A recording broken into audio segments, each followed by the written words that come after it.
ഗുരുർബ്രഹ്മാ ഗുരുർവിഷ്ണു ഗുരുർദേവോ മഹേശ്വരഃ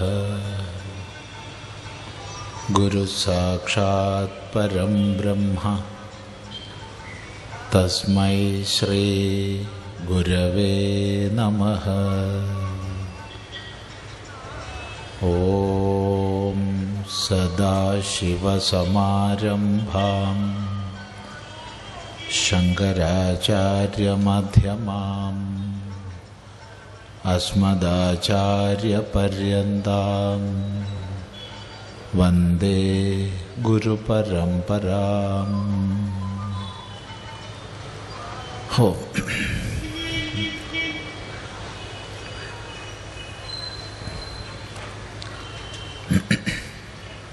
കഴിഞ്ഞ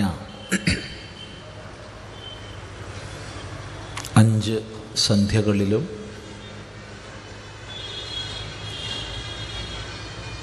സാമാന്യമായി ഉത്തിഷ്ഠഭാരത എന്നൊരു വിഷയം നമ്മൾ ശ്രദ്ധിച്ചു. ഭാരതത്തിൻ്റെ ഇന്നലെകളെക്കുറിച്ചും ഇന്നത്തെ അവസ്ഥാവിശേഷവും അത് ഈ അവസ്ഥയിൽ നിന്ന് നിശ്ചയമായും ഉയരണം എന്നുള്ളതും വൈയക്തികമായും സാമാജികമായുമുള്ള ഉയർച്ച ധർമാചരണത്തിലൂടെയാണെന്നും ധർമ്മം ആചാരപ്രധാനമെങ്കിലും ശാസ്ത്രത്തിൽ അധിഷ്ഠിതമാണെന്നും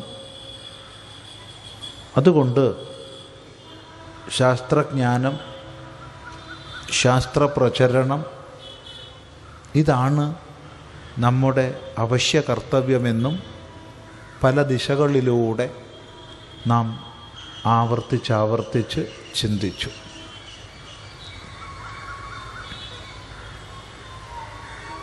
അവാന്തരങ്ങളായ അനേക വിഷയങ്ങളിലേക്ക് പോയാൽ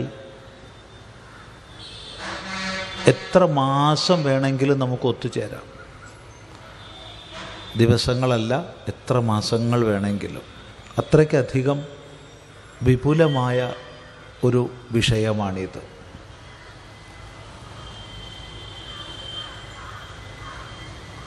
ഇത്ര മാത്രം പറഞ്ഞ് ഉപസംഹരിക്കട്ടെ.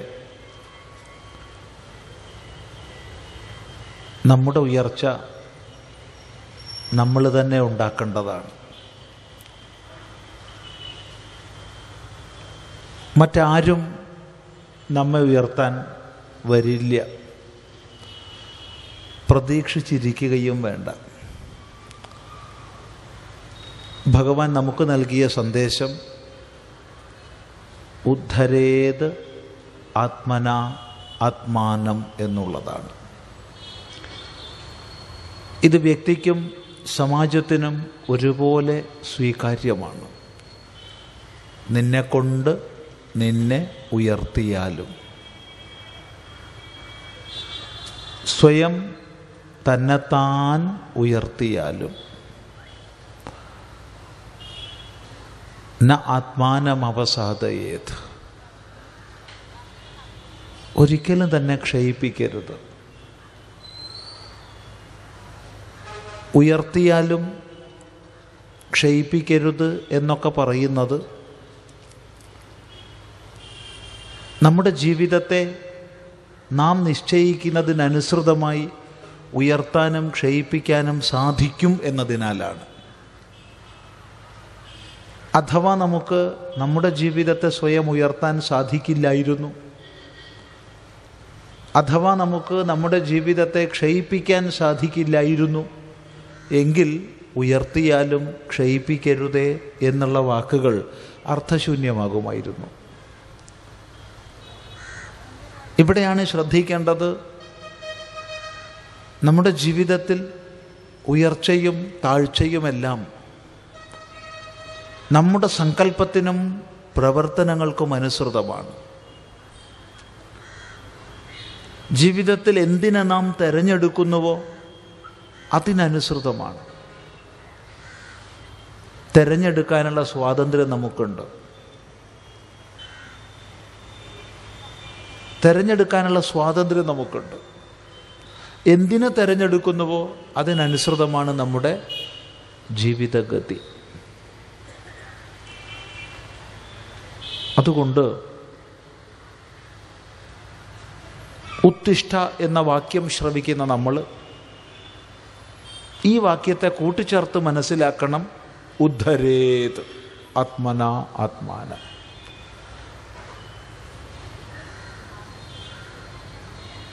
നോക്കൂ, വേദസാരമായി നമ്മൾ ഭഗവത്ഗീതയെ മാനിക്കുന്നു. ഭഗവത്ഗീത ഉപദേശിക്കപ്പെട്ടത് നമുക്കറിയാം കുരുക്ഷേത്രത്തിൽ. കുരുക്ഷേത്ര യുദ്ധഭൂമിയിൽ നമ്മുടെ മുമ്പിൽ 2 അർജുനന്മാരുണ്ട്. 2 അല്ല 3 ഉണ്ട്. എങ്കിലും ആ 3-നെ നമുക്ക് 2ആയി തന്നെ മനസ്സിലാക്കാം. ഏതാ 3? ഒന്ന്, വ്യക്തമായ കർത്തവ്യതാബോധത്തോടുകൂടി ധർമാചരണത്തിന് വേറെ മാർഗമില്ലെന്നറിഞ്ഞ് യുദ്ധത്തെ ഒഴിവാക്കാൻ ഏതെല്ലാം മാർഗങ്ങളെ അവലംബിക്കണമോ അവയെ മുഴുവൻ അവലംബിച്ച് അതുകൊണ്ടൊന്നും വിജയം കാണാതെ അടിച്ചേൽപ്പിക്കപ്പെട്ട യുദ്ധം ചെയ്യുന്നതിന് സർവഥാ സന്നദ്ധനായി വന്ന അർജുനൻ, വീരൻ, ശൂരൻ, പരാക്രമശാലി, സർവായുധ സമ്പന്നൻ,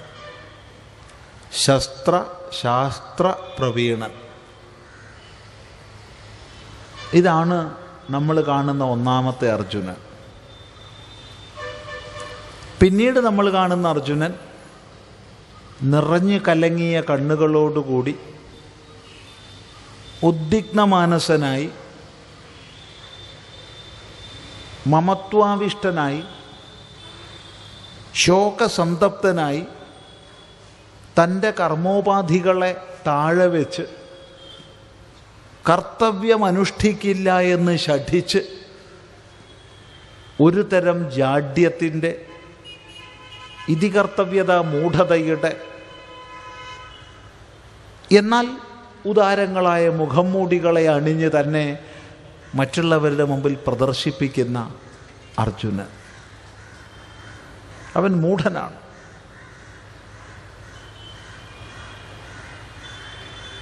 അവൻ തൻ്റെ കർമ്മോപാധികളെ ഉപേക്ഷിച്ചവനാണ്.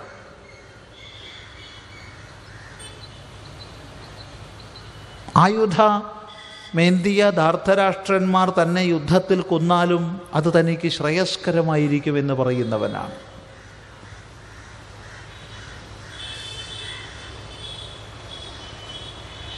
ഒട്ടനവധി ത്യാഗത്തിൻ്റെയും അഹിംസയുടെയും സ്നേഹത്തിൻ്റെയും ഒക്കെ മുഖപടങ്ങളെ തൻ്റെ ഈ വികലതയ്ക്ക് പുറമെ അണിയിക്കുന്നവനാണ്. മൂന്നാമത് നമ്മൾ കാണുന്ന അർജുനൻ ഈ ദൈന്യത്തെ മുഴുവൻ വെടിഞ്ഞ് എൻ്റെ മോഹം നഷ്ടമായിരിക്കുന്നു, ഗുരുക്കന്മാരിൽ നിന്നും ശാസ്ത്രങ്ങളിൽ നിന്നുമൊക്കെ ഉൾക്കൊണ്ട കർത്തവ്യാകർത്തവ്യ ബോധം എനിക്കിതാ പ്രകാശിച്ചിരിക്കുന്നു. അതുകൊണ്ട് അങ്ങ് പറയുന്നത് അനുഷ്ഠിക്കാൻ ഞാൻ തയ്യാറാണ്. ശാസ്ത്രം എന്താണോ നിർദ്ദേശിക്കുന്നത്, വേദം എന്താണോ നിർദ്ദേശിക്കുന്നത്, വേദമൂർത്തിയായ ഭഗവാൻ എന്താണോ നിർദ്ദേശിക്കുന്നത് അതനുഷ്ഠിക്കാൻ താൻ സർവഥാ സന്നദ്ധനാണ് എന്ന് വിളിച്ചറിയിക്കുന്ന ധീരനായ, നേരത്തെ താഴെ വെച്ച അമ്പും വില്ലും വീണ്ടും കയ്യിലെടുത്ത അർജുനനാണ്. ഇതിൽ ആദ്യത്തെയും അവസാനത്തെയും അർജുനൻ ഏറെക്കുറെ ഒന്ന് തന്നെയാണ്. എന്നാൽ ഇടക്കാലത്ത് മൗഢ്യം ബാധിച്ച ഒരു അർജുനനുണ്ടായിരുന്നു. ആ മൂഢതയെ അവൻ അതിക്രമിച്ചു. നഷ്ടോ മോഹ സ്മൃതിർലബ്ധ ത്വത്പ്രസാദാന്മയാച്യുത സ്ഥിതോസ്മി ഗതസന്ദേഹ കരിഷ്യേ വചനം തവ എന്ന് പറയുന്ന അർജുനൻ വളരെ ശ്രദ്ധിക്കപ്പെടേണ്ടതാണ്. അർജുനന് കരിഷ്യേ വചനം തവ, തവ വചനം അഹം കരിഷ്യേ, നിന്റെ വാക്യത്തെ ഞാൻ ചെയ്യും. നിന്റെ വാക്യത്തെ എന്നാൽ ശ്രീകൃഷ്ണ വാക്യത്തെ. ശ്രീകൃഷ്ണൻ്റെ വാക്യം കേവലം ശ്രീകൃഷ്ണൻ പറഞ്ഞതല്ല, അത് അനാദിയായ ഗുരുപരമ്പരയുടെ ശബ്ദമാണ്. അതുകൊണ്ടാണ് തൻ്റെ ഉപദേശ സന്ദർഭങ്ങളിലൊക്കെ ഇങ്ങനെയൊക്കെ മഹാത്മാക്കൾ പറയുന്നു പറയുന്നു പറയുന്നു എന്ന് കൃഷ്ണൻ ആവർത്തിച്ചത്. അങ്ങനെയുള്ള ശാസ്ത്രത്തിൻ്റെ, വേദത്തിൻ്റെ, ആചാര്യ പരമ്പരയുടെ വാക്യം ഹേ കൃഷ്ണ അങ്ങയിലൂടെ പുനരാവിഷ്കരിക്കപ്പെട്ടുവല്ലോ, അതിനെ ഞാൻ അനുഷ്ഠിക്കും. എന്താ കൃഷ്ണൻ പറഞ്ഞേ? സ്വധർമ്മമാചരിക്കൂ.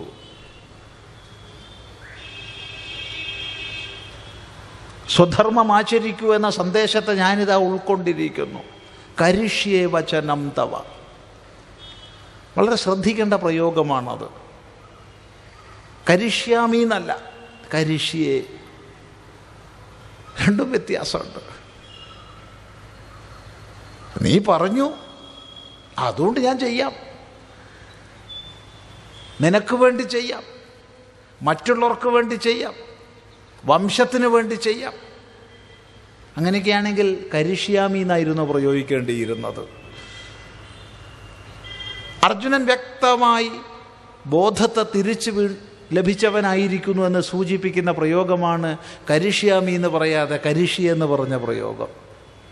തനിക്ക് വേണ്ടി ചെയ്യുമ്പോഴാണ് കരിഷി എന്ന് പറയുന്നത്. തൻ്റെ കർത്തവ്യമാണെന്ന് അറിഞ്ഞു ചെയ്യുന്നു, തൻ്റെ കർത്തവ്യതാബോധം ഉൾക്കൊണ്ട് ചെയ്യുന്നു. ശ്രദ്ധിക്കുക പ്രയോഗത്തിൻ്റെ വ്യത്യാസം. അതുകൊണ്ട് അവിടെ പരസ്മൈപദം പ്രയോഗിച്ചില്ല, കരിഷ്യാമി. ആത്മനേപദം പ്രയോഗിച്ചു, കരിഷ്യേ. തൻ്റെ കർത്തവ്യം എന്നറിഞ്ഞു ചെയ്യുന്നു. ഇവിടെ നമ്മുടെ മുമ്പിൽ രണ്ടർജുനന്മാരുണ്ട്. മൂന്നർജുനന്മാർ, അവരെ നമ്മൾ രണ്ടായി ചുരുക്കി. ഒന്ന് സ്വധർമ്മ വിമുഖനായി അമ്പും വില്ലും താഴെ വെച്ച് നിറഞ്ഞു കലങ്ങിയ കണ്ണുകളോടുകൂടി ദൈന്യം, ഒന്നിനും കൊള്ളായ്മ, എന്താപ്പ ചെയ്യുക? ഇവരെല്ലാം കൂടി നമ്മളങ്ങനെ അങ്ങോട്ട് ആക്രമിക്കാൻ വരുമ്പോൾ നമ്മൾ 7 ഉള്ളൂ അക്ഷൗഹിണി, 11 അവർ. നമുക്ക് അധികാരമുണ്ടോ? ഒക്കെ ബന്ധുക്കളല്ലേ, ഒക്കെ വേണ്ടപ്പെട്ടവരല്ലേ. വിവരമില്ലാത്തതുകൊണ്ടല്ലേ അവർ വരുന്നത്. നമ്മൾ വിവരമുള്ളവരല്ലേ, അപ്പോൾ ഒക്കെ സഹിക്കുകയല്ലേ വേണ്ടത്. അവരെന്ത് ചെയ്താലും ആ സഹനത്തിന് പുതിയ മാനങ്ങൾ കൂടി തേടാം. ആ മാനങ്ങളെ നമ്മൾ ശ്രദ്ധിച്ചിട്ടുണ്ട്. വലത്ത് കിട്ടിയാൽ ഇടത്ത് കാണിക്കുക എന്ന്. ഇങ്ങനെയൊക്കെയല്ലേ വേണ്ടത് എന്ന് പറഞ്ഞ് കൂനിക്കൂടിയിരിക്കുന്ന അർജുനൻ, അതാണ് ഒരർജുനൻ. മറ്റേത് ആർഷോപദേശത്തിൻ്റെ, അനാദിയായ ഗുരുപരമ്പരയുടെ കരുത്തിൻ്റെ സന്ദേശം ഉൾക്കൊണ്ട് കർമ്മനിപുണനായി, ധർമ്മധീരനായി, സ്വധർമ്മം ആചരിക്കാൻ തയ്യാറായി നിൽക്കുന്ന അർജുനൻ. ഇതിലേതർജുനനെ വേണം? തീരുമാനിക്കാൻ സ്വാതന്ത്ര്യം നമുക്കുണ്ട്. നമ്മുടെ സ്വാതന്ത്ര്യമാണത്. തൻ്റെ സാഹചര്യങ്ങളെ കുറ്റം പറഞ്ഞ് ഇതൊന്നും നേരെയാവില്ല, ഞാനും നേരെയാവില്ല, നേരെയാക്കാൻ കഴിയില്ല എന്ന് പറഞ്ഞിരിക്കണോ? ഇരിക്കാം. അതല്ല, ശാസ്ത്രത്തിൻ്റെ ഉപദേശത്തെ സ്വീകരിച്ച് ധീരതയോടെ സ്വധർമ്മം ആചരിച്ച് നമുക്ക് മഹിമയിലേക്ക് ഉയർത്താം എന്ന ബോധമുണ്ടോ? രണ്ടാമത്തെ അർജുനനെ സ്വീകരിക്കാം. ഇതേത് അർജുനനെയും സ്വീകരിക്കാൻ നമുക്ക് അധികാരമുണ്ട്. എന്നാൽ ശാസ്ത്രം നമ്മളോട് പറഞ്ഞു തരുന്നത് ഈ രണ്ടാമത്തെ അർജുനനെ സ്വീകരിക്കൂ എന്നാണ്. അപ്പം മാത്രമേ ഉത്തിഷ്ഠ എന്നുള്ള ആ വാക്യത്തിൻ്റെ അർത്ഥമാകൂ. എപ്പോഴെപ്പോൾ നമ്മൾ ഈ ഒന്നാമത്തെ അർജുനനെ സ്വീകരിച്ചിട്ടുണ്ടോ അപ്പോഴൊക്കെ നമുക്ക് ക്ഷയമേ ഉണ്ടായിട്ടുള്ളൂ. ഭാരതത്തെ സംബന്ധിച്ച് ദീർഘകാലം നമ്മളിൽ ഈ ഒന്നാമത്തെ അർജുനൻ കുടിയേറിയിരുന്നു. അതെ, ദീർഘകാലം, കുറച്ചു കാലമൊന്നുമല്ല. ഈ ഒന്നാമത്തെ അർജുനനെയാണ് നമ്മൾ ഉപാസിച്ചത്. നമ്മൾ അർജുനൻ്റെ ഉപാസകർ തന്നെയാണ്. അർജുനനെ നമ്മൾ ഉപാസിച്ചിട്ടുണ്ട്. പക്ഷേ ഈ ഒന്നാമത്തെ അർജുനനെയാണ് നിറഞ്ഞു കലങ്ങിയ കണ്ണുകളോടുകൂടി, തൻ്റെ മഹിമാബോധമില്ലാതെ, ധർമ്മസമ്മൂഢചിത്തനായി കർമ്മോപാധികളെ ഉപേക്ഷിച്ച് ഇരിക്കുന്ന അർജുനൻ പോരാ. അത് പോരാ. ഉദാത്തമായ ത്യാഗത്തിൻ്റെയും സ്നേഹത്തിൻ്റെയും ഒക്കെ മുഖപടമണിഞ്ഞ് തന്നെ അവതരിപ്പിക്കുന്ന അർജുനൻ. ഈ അർജുനൻ്റെ ഉപാസകന്മാരായി നമ്മൾ കുറേ കാലം കഴിഞ്ഞുകൂടി. എന്തെല്ലാം നഷ്ടങ്ങളും കഷ്ടങ്ങളും സംഭവിക്കണോ അത് മുഴുവൻ വന്നു ചേർന്ന് കഴിഞ്ഞു.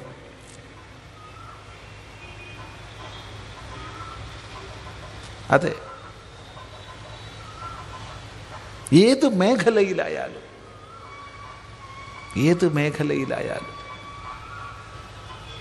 ഇനിയും നമുക്ക് ഈ അർജുനനെ ഉപേക്ഷിക്കാനായില്ലേ?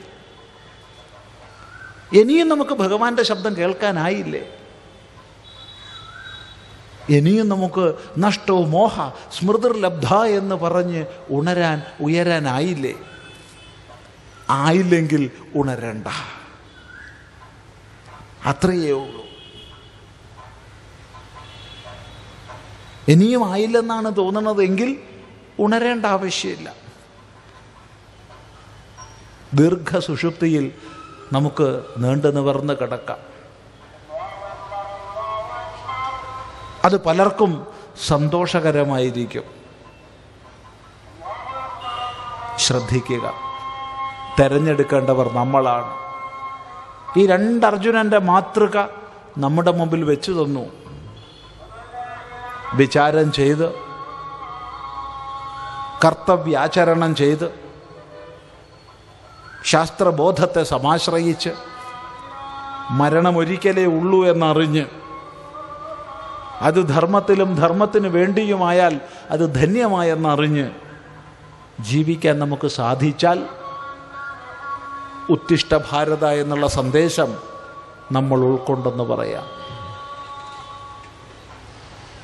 ഇല്ലെങ്കിലോ നേരത്തെ പറഞ്ഞ അർജുനനായി അവൻ അങ്ങനെ ഇരിക്കും. അവനങ്ങനെ ഇരുന്നാലോ? അവൻ പറഞ്ഞിട്ടുണ്ട്, യതിമാം അപ്രതീകാരം അശസ്ത്രം ശസ്ത്രപാണയ ധാർത്തരാഷ്ട്ര രണേഹന്യോ തന്മേ ക്ഷേമതരം ഭവേത്. അതെനിക്ക് ക്ഷേമതരമായിരിക്കും. എന്ത്? ഞാൻ ആയുധം എടുക്കില്ല, എനിക്ക് പ്രതികാര ബുദ്ധിയില്ല. അതിൻ്റെ കാര്യകാരണങ്ങളൊക്കെ നേരത്തെ പറഞ്ഞിട്ടുണ്ട്, അതൊന്നും വീണ്ടും ആവർത്തിക്കുന്നില്ല. അതുകൊണ്ട് ഞാനിങ്ങ് കുത്തിയിരിക്കുക. എൻ്റെ അരിക വന്ന്, ദൂരെ നിന്നല്ല, ധാർത്തരാഷ്ട്രന്മാരെന്നെ വെട്ടി പിളർന്നാലും എന്നെ തുണ്ടമാക്കിയാലും ഒരു പ്രശ്നവും ഇല്ല. നോക്കൂ, അർജുനൻ്റെ ഈ അഹിംസാവാദം അവൻ പുഞ്ചിരിച്ചുകൊണ്ടാണ് പറഞ്ഞതെങ്കിൽ നമുക്ക് സ്വീകരിക്കാമായിരുന്നു, അംഗീകരിക്കാമായിരുന്നു. ഓ, അർജുനൻ വലിയ സന്യാസിയായി പോയിട്ടോ എന്ന് പറയാമായിരുന്നു. പക്ഷേ പുഞ്ചിരിച്ചുകൊണ്ടല്ല പറഞ്ഞത്. അർജുനൻ്റെ ഈ വാക്യങ്ങൾ വിചാരത്തിൽ നിന്ന് വന്നതല്ല. അർജുനൻ്റെ ഈ വാക്യങ്ങൾ നിശ്ചയദാർഢ്യത്തിൽ നിന്ന് വന്നതല്ല. അർജുനൻ്റെ ഈ വാക്യങ്ങൾ വികാര വിവശതയിൽ നിന്ന് വന്നതാണ്. അതാണ് നിറഞ്ഞു കലങ്ങിയ കണ്ണുകളോടുകൂടി ഇരിക്കുന്ന ആ രൂപത്തെ നമ്മുടെ മുമ്പിൽ വരച്ചു വെച്ചതിലൂടെ വ്യാസഭഗവാൻ ഉദ്ദേശിച്ചത്. അതുകൊണ്ട് ഈ അർജുനനെ അനുകരിക്കാൻ, അനുസരിക്കാൻ, അനുമോദിക്കാൻ നമുക്ക് കഴിയില്ല. ശ്രദ്ധിക്കുക, നമുക്ക് വേണ്ടത് രണ്ടാം അർജുനനെയാണ്. നഷ്ടോ മോഹ സ്മൃതിർലബ്ധ ത്വത്പ്രസാദാന്മയാച്യുത എന്ന് പറഞ്ഞ അർജുനൻ. എത്ര പറഞ്ഞാലും മതിയാവില്ല. അത് എത്ര പ്രാവശ്യം ആവർത്തിക്കുന്നു അത്രയ്ക്ക് ആ അർജുനനെ നമ്മൾ സ്നേഹിക്കും. അതുകൊണ്ട് ആ അർജുനനെ നമ്മൾ ഉപാസിക്കുക. കേരളത്തിൽ വേറെ എവിടെ ഇല്ലാത്തൊരു ഒരു പരിപാടി ഉണ്ട്. പേടി വരുമ്പോൾ ഒക്കെ അർജുനൻ്റെ പേര് ജപിച്ചോളാൻ പറയും. അത് വേറെ എവിടെ ഇല്ല, ഭാരതത്തിൽ വേറെ എവിടെയും കണ്ടിട്ടില്ല. അത് അങ്ങനെ ആചാരം കേരളത്തിലുള്ളതാണ്. അപ്പം നമുക്ക് ജപിക്കാം അർജുനൻ്റെ പേരുകളെ. ഏത് അർജുനൻ്റെ പേരിനെ? പേടിക്കൊടലനായിട്ടിരിക്കുന്ന അർജുനൻ്റെ പേര് ജപിച്ചിട്ട് എന്ത് കാര്യം? ഒരു പ്രയോജനമില്ല. ഈ പറഞ്ഞ അർജുനൻ്റെ പേരുകളെ നമുക്ക് ആവർത്തിക്കാം. അത് നൽകുന്ന സന്ദേശത്തെ നമുക്ക് നമ്മുടേതാക്കി തീർക്കാം. എങ്കിലൊരു പ്രശ്നവുമില്ല, ഒരപചയവും ഭാരതത്തിനുണ്ടാവില്ല. ശ്രദ്ധിക്കുക എന്ന് മാത്രം പറയുന്നു. ആവർത്തിച്ചാൽ തീരില്ല, വിഷയാന്തരങ്ങളിലേക്ക് പോയാലും തീരില്ല, പ്രശ്ന നിവാരണത്തിന് കടലാസ് എടുത്താലും തീരില്ല. എന്നാലും പുതിയൊരു വിഷയത്തിലേക്കൊന്നും പ്രവേശിക്കാൻ സന്ദർഭമില്ലാത്തതുകൊണ്ട് ഈ കടലാസുകൾ നോക്കാം. കുറേ ഉണ്ട്. അതുകൊണ്ട് ഇന്നൊരു മര്യാദ മാറ്റും. ഒരു കടലാസിൽ ഒന്നിലധികം പ്രശ്നമുണ്ടെങ്കിൽ ഒന്നേ വായിക്കൂ. ചില ആൾക്കാർ ഉപായം ഉണ്ടാവും, നമ്പർ ഇട്ടിട്ടുണ്ടാവില്ല, അപ്പോൾ എന്ത് ചെയ്യുമെന്നുള്ള ഒരു പ്രശ്നമുണ്ട്. നോക്കാം.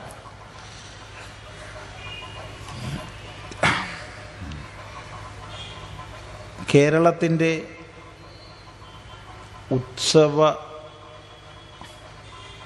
ഉത്സവവും ഏഷ്യയിലെ ഏറ്റവും വലിയ യുവജനോത്സവവും മലപ്പുറം ജില്ലയിൽ നടക്കുകയാണല്ലോ. ഇതിൽ ഹയർ സെക്കൻഡറി സ്കൂൾ വിഭാഗത്തിൽ ഭരതനാട്യം അവതരിപ്പിച്ച കുട്ടി ബാങ്ക് വിളിയോടെയാണ് പ്രസ്തുത കലാരൂപം അരങ്ങത്ത് അവതരിപ്പിച്ചത്. ഈയൊരു കാരണം കൊണ്ട് തന്നെ ഒന്നാം സ്ഥാനം ഈ മിടുക്കി കരസ്ഥമാക്കി. ഭരതനാട്യത്തിലെ വർണ്ണം വിഭാഗത്തിൽപ്പെടുന്ന ഇനമാണ് അവതരിപ്പിച്ചതെന്നാണ് പറയുന്നത്. ഭരതനാട്യത്തിൽ വർണ്ണം എന്ന ഇനത്തിന് വേണ്ട ചിട്ടവട്ടങ്ങൾക്ക് വിപരീതമായി ചിട്ടപ്പെടുത്തിയ ഇനം ബാങ്ക് വിളിയോടെയാണ് ആരംഭിച്ചത്. ഇത് കലാരൂപത്തോടും അതുവഴി നമ്മുടെ സംസ്കാരത്തോട് തന്നെയും കാണിക്കുന്ന അനാദരവായിട്ടേ കാണാൻ കഴിയുകയുള്ളൂ. കേരളത്തിൻ്റെ മീഡിയകൾ റബ്ബിൻ്റെ മേൽനോട്ടത്തിൽ നടക്കുന്ന ഈ മേളയിലെ പ്രസ്തുത ഇനത്തെ വാനോളം പുകഴ്ത്തിക്കണ്ടു. ഭരതനാട്യത്തിൻ്റെ ആചാര്യന്മാരൊന്നും ഇതിനെതിരെ പ്രതികരിച്ചതായി കാണുന്നില്ല. ഒരു ധാർമ്മിക ആചാര്യനായ അങ്ങയുടെ ഈ വിഷയത്തിലുള്ള അഭിപ്രായമറിയാൻ പ്രാർത്ഥിക്കുന്നു. ഈ വർഷം ആരംഭിച്ച ചവിട്ടുനാടകത്തിൻ്റെ മാനുവലിൽ ക്രിസ്തീയ കഥകൾ മാത്രമേ ചെയ്യാൻ പാടുള്ളൂ എന്ന് എഴുതി ചേർത്തിരിക്കുന്നു.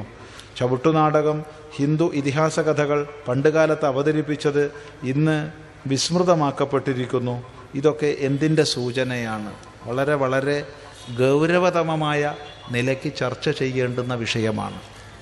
ഇതൊരു യുവജനോത്സവത്തിൻ്റെയോ അതിൽ അവതരിപ്പിക്കപ്പെട്ട ഒരു ഇനത്തിൻ്റെയോ തത്കാലമായുള്ള ഒരു സമ്മാനത്തിൻ്റെയോ വിഷയമല്ല.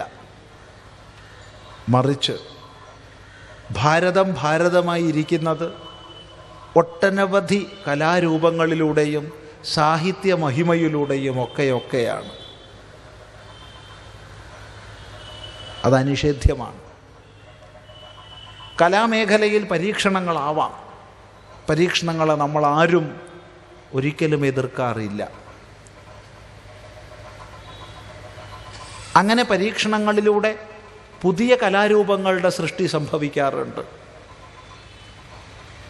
കൂടിയാട്ടത്തിൽ പല പരിവർത്തനങ്ങളും വന്ന് അത് കഥകളിയുടെ രൂപത്തിലേക്ക് മാറിയപ്പോൾ നമ്മളതിനെ അങ്ങേയറ്റം ആദരിച്ചേ ഉള്ളൂ. പക്ഷെ കഥകളി എന്ന് പറഞ്ഞ് കൂടിയാട്ടം കളിച്ചാൽ എങ്ങനെ ഉണ്ടാവും? കൂടിയാട്ടം എന്ന് പറഞ്ഞ് കഥകളി കളിച്ചാൽ എങ്ങനെ ഉണ്ടാവും? രണ്ടും അറിയാത്തവരനുമോദിക്കുമായിരിക്കാം, അറിയുന്നവർ സ്വീകരിക്കില്ല.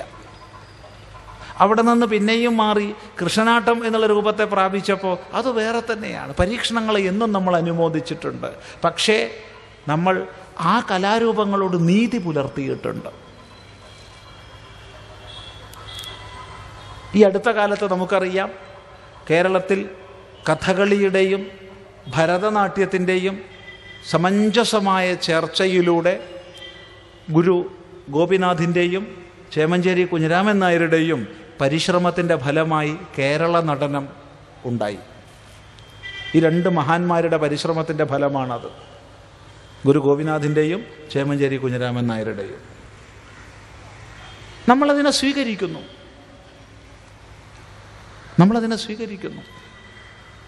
കാരണം ഏത് കലാസാഹിത്യ മേഖലയിലും പരീക്ഷണങ്ങൾ, വികാസങ്ങൾ സംഭവിക്കുക തന്നെ വേണം. പക്ഷേ അങ്ങനെ പരീക്ഷണങ്ങളും വികാസങ്ങളും വരുത്തുമ്പോൾ അതിന് പുതിയ പേര് നമ്മൾ ഇടാറുണ്ട്.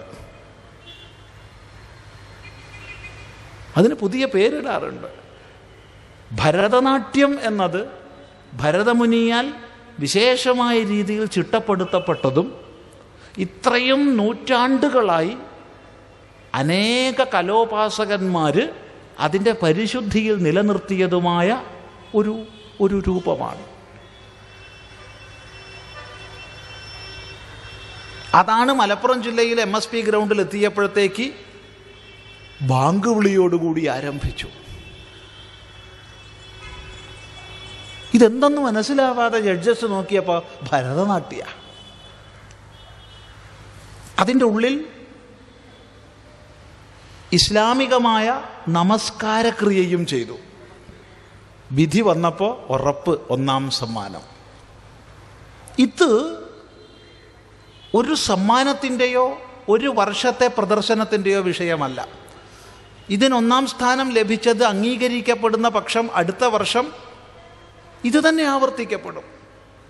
4-5 വർഷം കൊണ്ട് ഭരതനാട്യം എന്നൊരു കലാരൂപത്തെ തീർത്തും ഹൈജാക്ക് ചെയ്ത് മറ്റൊന്നാക്കും. ഇവിടെ ചെറുക്കണം, ഇവിടെ എതിർക്കണം.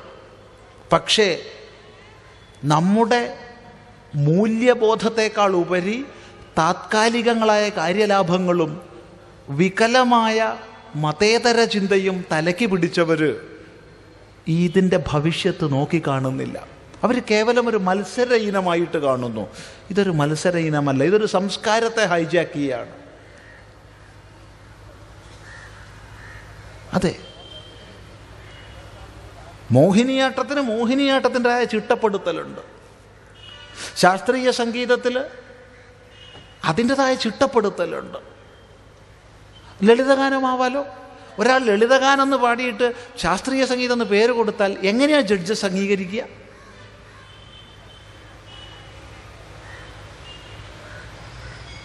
ഞാനൊരു വർണ്ണം പാടാമെന്ന് പറഞ്ഞിട്ട് തില്ലാന പാടിയാൽ എങ്ങനെയാണ് അംഗീകരിക്കുക? തില്ലാന പാടാമെന്ന് പറഞ്ഞ് വന്നു സ്റ്റേജിൽ വർണ്ണം പാടി, എങ്ങനെ അംഗീകരിക്കുക? ഇതൊക്കെ അതിൻ്റെ പരിശുദ്ധിയിൽ തനത് ഭാവത്തിൽ നിലനിന്നാൽ മാത്രമേ ലോകം അങ്ങേയറ്റം ആദരിക്കുന്ന ഭാരതീയ കലാരൂപങ്ങൾ നിലനിൽക്കൂ. ഈ വിഷയത്തിൽ പ്രഗത്ഭന്മാരും പ്രശസ്തന്മാരുമായ നടന വിദ്വാൻമാർ അഭിപ്രായം പറഞ്ഞേ മതിയാവും. അല്ല, ഇങ്ങനെ വ്യഭിചരിക്കുന്നത് അനുവദിക്കുകയാണോ? നാളെ ഭരതനാട്യം ഉണ്ടാവില്ല, നാളെ മോഹിനിയാട്ടം ഉണ്ടാവില്ല, നാളെ കുച്ചിപ്പുടി ഉണ്ടാവില്ല, ഉറപ്പാണ്. ഇത് ചെറിയൊരു വിഷയമല്ല. ഇന്ന് കേരളത്തിൽ വലിയൊരു കലാരൂപമാണ് ഒപ്പന. വാസ്തവത്തിൽ എന്താ ഒപ്പന?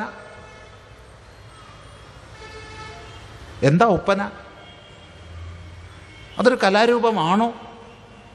അത് മുസ്ലിം സമൂഹം അനുവർത്തിച്ചതാണെന്നത് കൊണ്ട് മാത്രം അതിനെ കലാരൂപം എന്ന് പറയാൻ പറ്റുമോ?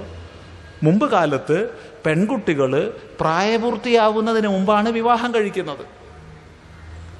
ഇപ്പം പ്രായപൂർത്തിയാവാത്തൊരു പെൺകുട്ടിക്ക് പരപുരുഷൻ്റെ മുറിയിലേക്ക് പോവുക എന്നുള്ളത് കുറച്ച് വിഷമമുള്ള ഇടപാടാണ്. അറിയില്ല, ജീവിതത്തെക്കുറിച്ചൊരു വീക്ഷണമില്ല. അപ്പം അവളെ പാട്ടുപാടി പൊന്നാര കുട്ടി അതാണ് ഇതാണ്, നിൻ്റെ മാരൻ അങ്ങനെയാണ്, നിൻ്റെ മാരൻ ഇങ്ങനെയാണ്, മറ്റതാണ് മറിച്ചതാണെന്നൊക്കെ പാടി അവളെ അങ്ങോട്ട് പിരികേറ്റി വരൻ്റെ മുറിയിലേക്ക് പറഞ്ഞയക്കുന്ന ഒരു പരിപാടിയാണിത്. അതാണ് അടിസ്ഥാനപരമായ ഒപ്പന. 18 വയസ്സ് കഴിയാതെ വിവാഹം ചെയ്യരുതെന്ന് നിയമമുള്ള നമ്മുടെ സമൂഹ വ്യവസ്ഥയിൽ ഇത് ആഭാസമാണ്, അശ്ലീലമാണ്.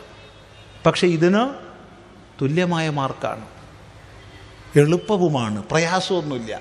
ഭരതനാട്യം പോലെ മോഹിനിയാട്ടം പോലെ പഠിച്ചെടുക്കാൻ അത്ര ക്ലേശമൊന്നുമില്ല. പക്ഷെ ഇത് പറയുമ്പോൾ തെറ്റിദ്ധരിക്കും ഇത് മതത്തിനെതിര് പറയുകയാണ്, മതത്തിൻ്റെ കലാരൂപമായതുകൊണ്ടാണ് എതിർക്കുന്നത്. ഒരിക്കലുമല്ല, ഒരിക്കലുമല്ല. ഇനി സത്യസന്ധമായി ഈ കൂട്ടത്തിൽ പല മതവിശ്വാസികളും ഉണ്ടെന്ന് നമുക്കറിയാം. സത്യസന്ധമായി ചിന്തിക്കുന്ന ഇസ്ലാമിക വിദ്വാൻമാർ ഈ കൂട്ടത്തിലുണ്ടെങ്കിൽ പറയട്ടെ, ഇസ്ലാമിൻ്റെ ആചാരത്തിൽപ്പെട്ട നമസ്കാരക്രിയയെ ഒരു മത്സര ഇനമായി പൊതുവേദിയിൽ, അതും സാകാരമായിരിക്കുന്ന ഉപാസനാ പദ്ധതിയുടെ ഭാഗമായുള്ള ഭരതനാട്യത്തിൽ അവതരിപ്പിച്ചത് ഇസ്ലാമികമാണോ അല്ലയോ?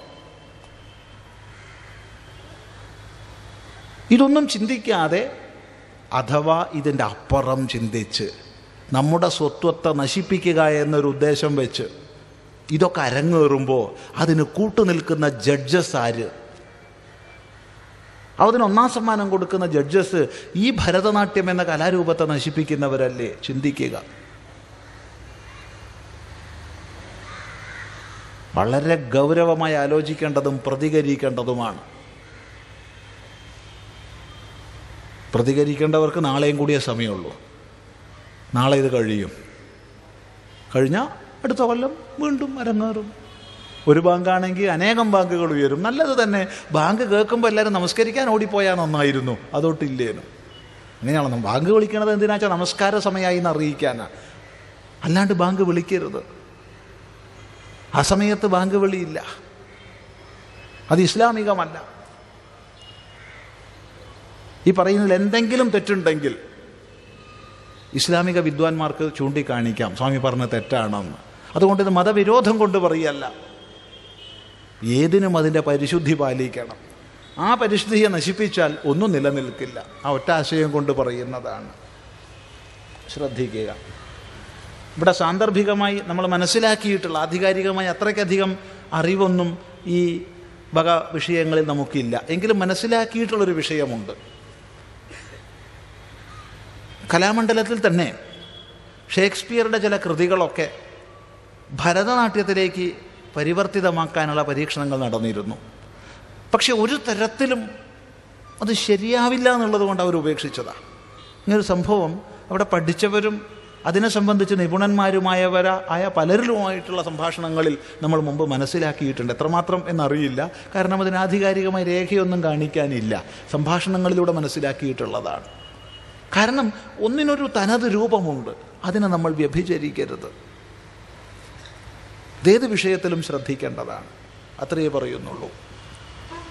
ആർക്കൊരു പ്രശ്നമില്ലാച്ചാൽ പിന്നെ എന്താ കുഴപ്പം? ആർക്കൊരു എന്തോ ആയിക്കോട്ടെ, ഒരു പ്രശ്നമില്ല. സന്യാസിക്കാ പിന്നെ പ്രശ്നം. ഇതാർക്ക് വേണ്ടി പറയുന്നു? സമയം വൈകി പ്രവർത്തിച്ചിട്ട് കാര്യമില്ല. പാഥസാം നിജയം വാർന്നൊഴിഞ്ഞളവ് സേതുബന്ധനോദ്യോഗം എന്തൊടോ, ഇത്രയേ ഉള്ളൂ.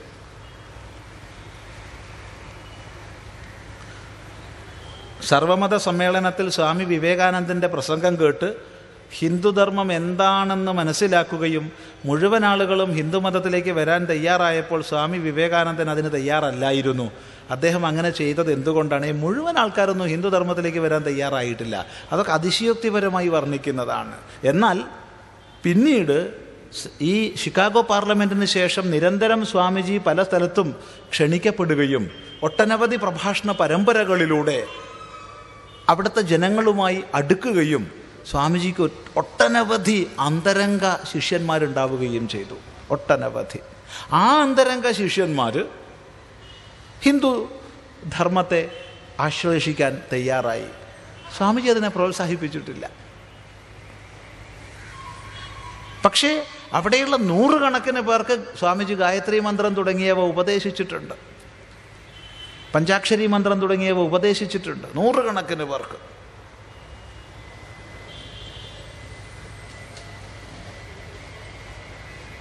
അതിനെതിരെ ഇവിടെ മജൂംദാറിൻ്റെ നേതൃത്വത്തിൽ വലിയ പ്രവർത്തനങ്ങൾ ബംഗാളിലുണ്ടായിട്ടുണ്ട്. സ്വാമിജിയെക്കുറിച്ച് വളരെ അപഖ്യാതി പറഞ്ഞു പരത്തിയിട്ടുണ്ട്. സ്വാമിജി അവിടെ ബ്രാഹ്മണന്മാർ മാത്രം ജപിക്കേണ്ടുന്ന ഗായത്രി മന്ത്രത്തെ മ്ലേച്ഛന്മാർക്ക്, ക്രിസ്ത്യാനികൾക്ക് ഉപദേശിക്കുന്നു എന്ന് സ്വാമിജി മറുപടി പറഞ്ഞിട്ടുണ്ട്. ശരിയാണ്, ഞാൻ ഒരുപാട് പേർക്ക് ക്രിസ്ത്യാനികൾക്ക് ഗായത്രി മന്ത്രം ഉപദേശിച്ചിട്ടുണ്ട്, പക്ഷെ അവരൊക്കെ ബ്രാഹ്മണന്മാരാണെന്ന്. അങ്ങനെയാണ് വാഗ്വാദങ്ങളൊക്കെ അടങ്ങിയത്. ഇവിടെ ഹിന്ദു ആക്കി തീർക്കുക എന്നുള്ളതല്ല, ആക്കി തീർക്കേണ്ട ഒന്നല്ല ഹിന്ദു. വിവേകാനന്ദ സ്വാമികളെ പോലുള്ളൊരു ധിഷണാശാലി അക്കാലത്ത് പ്രവർത്തിച്ചത് നമുക്ക് മനസ്സിലാക്കാം. നമുക്ക് വ്യക്തിപരമായിട്ടൊരു അനുഭവമുണ്ട് ഈ പറയുന്ന ആൾക്ക്. ഒരിക്കൽ അങ്ങനെ വെറുതെ ഇരിക്കുക, പ്രത്യേകിച്ച് പരിപാടി ഇല്ലാത്തൊരു സമയത്ത്, കഴിഞ്ഞ വർഷം, അതായത് 2011 ജൂലൈയിൽ വാഷിങ്ടണിനടുത്താണ്. ഇപ്പോൾ സൗത്ത് അമേരിക്കയിലുള്ളൊരു കുടുംബം അവരുടെ വിവാഹ വാർഷികം ആചരിക്കാൻ വേണ്ടി നോർത്ത് അമേരിക്കയിലേക്ക് വന്നിട്ടുണ്ട്. അങ്ങനെ വന്നതിൻ്റെ ഭാഗമായിട്ട് അവർ വാഷിങ്ടണിൽ വന്നപ്പോൾ കേട്ടു ഇവിടെ അടുത്ത് ഇങ്ങനെയൊരു ഒരു ഹിന്ദു പരിപാടി നടക്കുന്നുണ്ട്, അതിൽ പങ്കെടുക്കാൻ വേണ്ടി ഭാരതത്തിൽ നിന്ന് സന്യാസിമാർ വന്നിട്ട്, സന്യാസി എത്തിയിട്ടുണ്ടെന്ന് കാണാൻ വേണ്ടി വന്നു. ഇപ്പോൾ പല കാര്യങ്ങളും ഞങ്ങൾ സംസാരിച്ചു. വളരെ ശ്രദ്ധാലുക്കളായിരുന്നു അവർ. നമ്മൾ ചോദിച്ചു, നിങ്ങൾ എന്തിനാണ് നോർത്ത് അമേരിക്കയിലേക്ക് വന്നേ വിവാഹ വാർഷിക ആചരിക്കാൻ? അപ്പോൾ ഇവിടെ ധാരാളം ക്ഷേത്രങ്ങളുണ്ട്, അതുപോലെ ഒരുപാട് വേദാന്ത കേന്ദ്രങ്ങളുണ്ട്. നോർത്ത് അമേരിക്ക എന്ന് പിന്നെ ഞങ്ങൾ കാനഡയിലേക്ക് പോകും, അത് അങ്ങേയറ്റം പ്രകൃതി സൗന്ദര്യം വഴിഞ്ഞൊഴുകുന്ന സ്ഥലമാണ് എന്നൊക്കെ പറയും. ഏതായാലും ഒരു 3/4 മണിക്കൂർ 1 മണിക്കൂർ സംസാരിച്ചപ്പോൾ സംഗതി പൊല്ലാപ്പായി. എന്താ പൊല്ലാപ്പ്? ഇവർക്ക് ഹിന്ദുക്കളാവണം. സ്വാമി ഞങ്ങളെ അതിനുള്ള മാർഗം കാണിച്ചു തന്നേ മതിയാവും, ഞങ്ങൾക്ക് ഹിന്ദു ആവണം. അപ്പോൾ ഇവർ സംസാരിച്ചപ്പോൾ ഒരുപാട് പഠിച്ചിട്ടുണ്ട്. ഗീത, ഒരു 5-6 ഉപനിഷത്തുക്കൾ ഒക്കെ ഇവർ പഠിച്ചിട്ടുണ്ട്. പുരാണങ്ങളിൽ സാമാന്യ അറിവുണ്ട്, ധർമ്മശാസ്ത്രങ്ങളിൽ സാമാന്യ അറിവുണ്ട്, യോഗശാസ്ത്രത്തിൽ നല്ല അറിവുണ്ട്. അപ്പോൾ അവർക്ക് ഹിന്ദു ആവണം. നമ്മൾ പറഞ്ഞു, നിങ്ങളിപ്പോൾ ഹിന്ദു ആവാനൊന്നുമില്ല, നിങ്ങളുടേത് മാത്രം ശരി എന്ന വിഡ്ഢിത്തം പറയാതിരിക്കുക, എല്ലാവരെയും ഇന്നുള്ളതുപോലെ സ്നേഹിക്കുക. നിങ്ങൾ ഹിന്ദുവാണ്, ഹിന്ദു ആവാനൊന്നും ചെയ്യണ്ട. കുറേ പ്രാവശ്യം നമ്മുടെ പരിധിക്കുള്ളിൽ ഇരുന്നുകൊണ്ട് പറഞ്ഞ് മനസ്സിലാക്കി, ഇവർക്ക് സമ്മതമാവണ്ടേ. അവസാനം അവർ ചോദിച്ചു, സ്വാമി അങ്ങ് പറയുന്നതൊക്കെ ശരിയാണ് താത്വികമായി, എങ്കിലും പ്രാക്ടിക്കലി ഒരു കൺവേർഷൻ മെത്തേഡ് ഉണ്ടല്ലോ, ഹിന്ദുയിസത്തിലേക്ക് കൺവേർഷൻ ഉണ്ടല്ലോ, എന്തുകൊണ്ട് ഞങ്ങൾക്കതിനുള്ള വഴി കാണിച്ചു തന്നൂടാ? നമ്മൾ പറഞ്ഞു, ഹിന്ദു ധർമ്മത്തിലേക്ക് കൺവേർഷൻ ഇല്ല. അപ്പം അതിൽ അദ്ദേഹത്തിൻ്റെ ഭാര്യ പറഞ്ഞു, സ്വാമി കള്ളം പറയുകയാണ്, ചിരിച്ചുകൊണ്ട് പറഞ്ഞു, സ്വാമി കള്ളം പറയുക ഉണ്ടെന്ന് ഞങ്ങൾക്കറിയാം, ആര്യസമാജമൊക്കെ ഉണ്ടല്ലോ. അയ്യോ, അവരൊന്നും കൺവേർട്ട് ചെയ്യുന്നവരല്ല. പിന്നെ അവരൊക്കെ ഡീകൺവേർട്ട് ചെയ്യുന്നവരാണ്. ഡീകൺവേർഷൻ,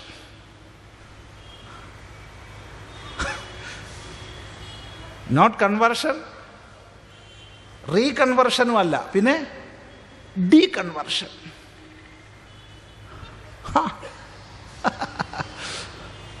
അത് പറഞ്ഞതിന് ശേഷമാണ് അവരെ ഉപദ്രവം പോയത്. ഇത് സ്വന്തം അനുഭവമാണ്. ചിലരെങ്കിലും വിചാരിക്കേണ്ട, ഈ സ്വാമി മഹാവിഡ്ഢി തന്നെ, അവരൊന്നെങ്കിൽ കൺവേർട്ട് ചെയ്യുന്ന കാര്യം ചെയ്താൽ നമുക്ക് 2 പേരെ കിട്ടില്ലായിരുന്നോ എന്ന്. ഇത് കിട്ടാനും വാങ്ങാനൊന്നും ഇല്ല. ഇന്നുള്ളതുപോലെ എല്ലാവരെയും സ്നേഹിക്കുക, എൻ്റെ മതം മാത്രം ശ്രേഷ്ഠമെന്ന് പറയാതിരിക്കുക. എൻ്റെ മതം ശ്രേഷ്ഠമെന്ന് പറഞ്ഞോളൂ, വിരോധമില്ല, പക്ഷെ മാത്രം എന്ന് പറയാതിരിക്കുക. ഹിന്ദുവാണ്, സുന്നത്ത് ചെയ്യണ്ട, മാമോദീസ മുക്കണ്ട, ഒന്നും ചെയ്യണ്ട, സംശയമില്ല. അപ്പം പിന്നെ ഇതൊക്കെയോ, അത് ഡീകൺവേർഷൻ. അപ്പം ഡീകൺവേർഷൻ എന്നുള്ളത് വിസ്തരിച്ച് പറഞ്ഞു കൊടുത്തപ്പോൾ അവർക്ക് തൃപ്തിയായി. ഇത് ഓർമ്മിക്കുകയാണ്, ശ്രദ്ധിക്കുക. കേരളത്തിലെ ക്ഷേത്രങ്ങളിൽ വരുന്ന പണം മുഴുവൻ സർക്കാർ കൊണ്ടുപോവുകയാണോ അതോ ദേവസ്വം ബോർഡിൽ തന്നെ നിക്ഷിപ്തമാണോ? ഈ 2 കാര്യങ്ങളും അറിയാൻ ആഗ്രഹിക്കുന്നു. കേരളത്തിലെ ക്ഷേത്രങ്ങളിൽ സർക്കാർ അധീനതയിലുള്ള ക്ഷേത്രങ്ങൾ,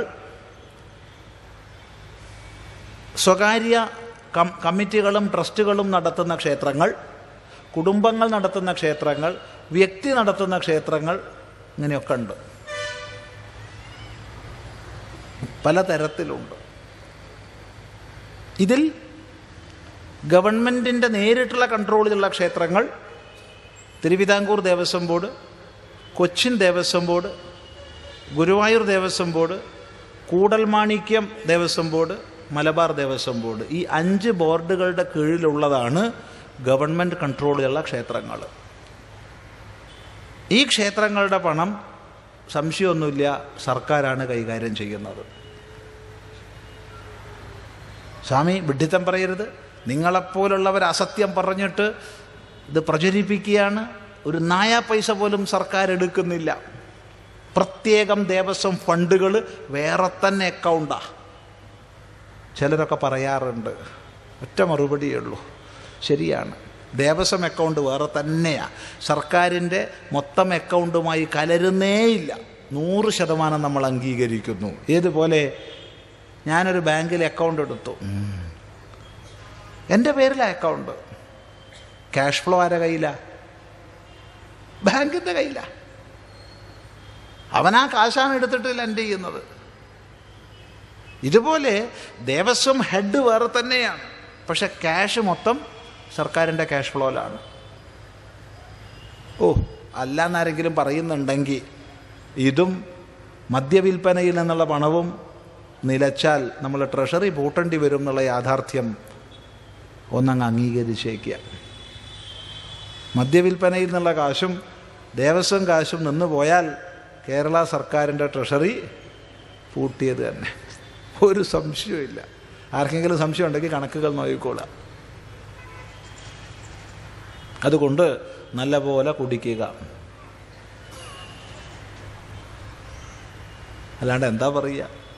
അതുപോലെ ദേവസ്വം ക്ഷേത്രങ്ങളിൽ പോയിട്ട് ഗുരുവായൂരും ശബരിമലയൊക്കെ പോയിട്ട് നല്ലോണം പണം ഇട്ട് കൊടുക്കുക. കാരണം സർക്കാർ നടന്നു പോകണ്ടേ, അതാണ്. പിന്നെ ഉള്ളത് കമ്മിറ്റികൾ, ട്രസ്റ്റുകൾ. അത് കമ്മിറ്റികൾ, ട്രസ്റ്റുകൾ അതതിൻ്റെ നിയമാവലിക്കനുസരിച്ച് നടക്കുന്നു. പക്ഷേ എവിടെയാണ് പണം കൂടുതലുള്ളത്, ഡെപ്പോസിറ്റ് ഉള്ളതെന്ന് നോക്കിക്കൊണ്ടേയിരിക്കും സർക്കാർ. ഏതെങ്കിലും ക്ഷേത്ര കമ്മിറ്റിയിൽ, ക്ഷേത്ര ട്രസ്റ്റിൽ പണം കൂടുന്നുണ്ടോ എന്നുള്ളത് നിരീക്ഷിക്കും. ഡെപ്പോസിറ്റ് കൂടുന്നുണ്ടെങ്കിൽ സംശയമൊന്നുമില്ല, ചാടി വീഴും. കാരണം നമ്മുടെ മലബാർ ദേവസ്വം ബോർഡ് ആക്ട് അനുസരിച്ചോ മറ്റേത് ദേവസ്വം ബോർഡ് ആക്ട് അനുസരിച്ചോ ജസ്റ്റ് ഒരൊറ്റ വിജ്ഞാപനം കൊടുത്താൽ മതി. അതത് ഡെപ്യൂട്ടി കമ്മീഷണർ റാങ്കിലുള്ള ആൾക്ക് ഒരു വിജ്ഞാപനം കൊടുത്താൽ ഏതൊരു ക്ഷേത്രവും ഏറ്റെടുക്കാം. നിയമം അതാണ്. എന്നാൽ പള്ളി ഏറ്റെടുക്കണത് പോയിട്ട് മിണ്ടാൻ പറ്റില്ല. അതിന് കാരണം ഇവിടുത്തെ ഹിന്ദു സമൂഹത്തിൻ്റെ നട്ടെല്ല് മുഴുവൻ 32 കശേരുക്കളുടെ 2 അറ്റവും തേയ്മാനം സംഭവിച്ചതാണ്. ആ ഒറ്റ കാരണമാണ്, വേറൊരു കാരണവും ഇല്ല. പിന്നെ കുടുംബങ്ങൾ നടത്തുന്ന ക്ഷേത്രങ്ങളുണ്ട്, അത് ബഹുരസമാണ്. കുടുംബങ്ങൾ നടത്തും, പബ്ലിക് ഭണ്ഡാരവും വരും, പൈസ പലപ്പോഴും കുടുംബവും വീതിച്ചെടുക്കും, ചിലപ്പോൾ അതില്ലാണ്ട് ക്ഷേത്രകാര്യത്തിന് തന്നെ വിനിയോഗിക്കും. ഇങ്ങനെ പലതരത്തിൽ കാണുന്നുണ്ട്. ഇങ്ങനെയൊക്കെ പലതരത്തിലാണ് ക്ഷേത്രങ്ങളുടെ വരുമാനമൊക്കെ. സന്യാസിയും ഭിക്ഷുവും തമ്മിലുള്ള വ്യത്യാസം എന്താണ്? ഒരു സന്യാസി എല്ലാം ത്യജിച്ച വ്യക്തിയല്ലേ? അവർക്ക് ഭൗതിക സുഖങ്ങളിൽ താല്പര്യമുണ്ടാകുമോ? ഈ അടുത്ത കാലത്തായി പ്രസിദ്ധരായ ചില സന്യാസിമാരുടെ ജീവിതം കാണുമ്പോൾ ഭൗതിക സുഖങ്ങൾ തേടുന്നവരാണോ എന്ന സംശയം തോന്നുന്നു. എയർ കണ്ടീഷൻ മുറികളിൽ ഉറങ്ങണം, എയർ കണ്ടീഷൻ കാറിൽ മാത്രമേ യാത്ര ചെയ്യൂ, വിഭവസമൃദ്ധമായ ഭക്ഷണം മാത്രമേ കഴിക്കൂ. ലക്ഷങ്ങൾ ചിലവഴിച്ച് ഇവർ നിർമ്മിക്കുന്ന ആശ്രമങ്ങൾ ആധുനിക സൗകര്യങ്ങൾ നിറഞ്ഞതാണ്. പരിചരിക്കുവാൻ ഒരു പട തന്നെ കൂടെ കാണും. ഈ ജീവിതം സന്യാസിമാർക്ക് യോജിച്ചതാണോ? ഹിമാലയൻ ഗുഹകളിൽ ഇപ്പോഴും വെള്ളം മാത്രം കഴിച്ച് ധ്യാനത്തിലിരിക്കുന്ന സന്യാസി വര്യന്മാരില്ലേ? അവരെയും ഇത്തരം സന്യാസികളെയും എങ്ങനെ വിലയിരുത്തണം? സ്വാമിജിയുടെ ഉപദേശത്തിനായി സമർപ്പിക്കുന്നു. വിലയിരുത്താൻ പോവാതിരുന്നാൽ നല്ലത്. ഭഗവാൻ യേശുക്രിസ്തുവിൻ്റെ ഒരു പ്രസിദ്ധമായ വാക്യമുണ്ട്, judge not or be judged. ഓർമ്മിച്ചാൽ നല്ലത്. ആരെയും ജഡ്ജ് ചെയ്യാൻ പോവരുത്, നീ ജഡ്ജ് ചെയ്യപ്പെടും. നമുക്കറിയില്ല മഹാപുരുഷന്മാർ, അവരാര് എന്ത് എങ്ങനെയെന്നുള്ളത് നമുക്കറിയില്ല. ബാഹ്യമായി കാണുന്നതും ആന്തരികമായ നിഷ്ഠയും ഒരിക്കലും തുലനം ചെയ്യാൻ കഴിയാത്ത വിധമുള്ളതായിരിക്കും. ഇത് ശ്രദ്ധിക്കുക.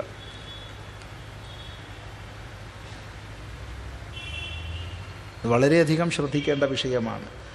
ഭിക്ഷു എന്ന് പറഞ്ഞാൽ ഭിക്ഷ ആര് അനുഷ്ഠിക്കുന്നുവോ അവൻ ഭിക്ഷു. ഭിക്ഷാടനം അനുഷ്ഠിക്കുന്നവനാണ് ഭിക്ഷു. ഭിക്ഷാടനത്തിൽ നൈഷ്ഠിക ബ്രഹ്മചാരിക്കും സന്യാസിക്കും അതുപോലെ ആപദ്ധർമ്മമനുസരിച്ച് മറ്റൊരു പ്രകാരവും ജീവിത സന്ധാരണം സാധിക്കാത്തവനും, ഇങ്ങനെ 3 പേർക്കാണ് അധികാരമുള്ളത്. നൈഷ്ഠിക ബ്രഹ്മചാരിക്ക് ഭിക്ഷുവാവാം, സന്യാസിക്ക് ഭിക്ഷുവാവാം, ആപദ്ധർമ്മമനുസരിച്ച് മറ്റൊരു പ്രകാരത്തിലും ജീവിത സന്ധാരണം ചെയ്യാൻ സാധിക്കാത്ത വ്യക്തിക്കും ഭിക്ഷുവാവാം. അതിൽ ആദ്യം പറഞ്ഞ ആൾക്കും ഒടുവിൽ പറഞ്ഞ ആൾക്കും ഭിക്ഷാടനത്തിന് പരിമിതികളുണ്ട്. ആദ്യം പറഞ്ഞ ആളുടെ ഭിക്ഷാടനം ശുദ്ധാചാരയുക്തന്മാരായവരുടെ വീട്ടിലേ പോയി ഭിക്ഷാടനം ചെയ്തുകൂടൂ എന്നുണ്ട്. മന്ത്രോപാസനകളൊക്കെ ചെയ്യുന്ന ആചാരശുദ്ധിയുള്ളവരുടെ ഗൃഹത്തിലെ ഭിക്ഷ എടുത്തുകൂടൂ. പിന്നെ ജീവിക്കാൻ വകയില്ലാണ്ട് ഭിക്ഷാടനം ചെയ്യുന്നത് ആപദ്ധർമ്മമനുസരിച്ചുമാണ്. അപ്പോൾ പൂർണ്ണമായ ഭിക്ഷാടനം അധികാരമുള്ളത് സന്യാസിക്കാണ്. അതുകൊണ്ട് ഭിക്ഷു എന്ന പദത്തിൻ്റെ പൂർണ്ണാർത്ഥം സന്യാസിയെ സംബന്ധിച്ചേ സാർത്ഥകമാകൂ. സന്യാസി എന്ന് പറഞ്ഞാൽ കാമ്യകർമ്മങ്ങളെ ഉപേക്ഷിച്ചവനാണ്.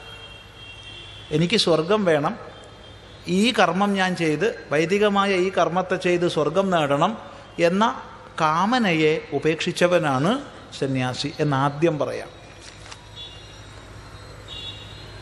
കാമ്യാനാം കർമ്മണാം ന്യാസം സന്യാസം കവയോ വിദു എന്ന് ഗീതാവാക്യം ഓർമ്മിക്കുക.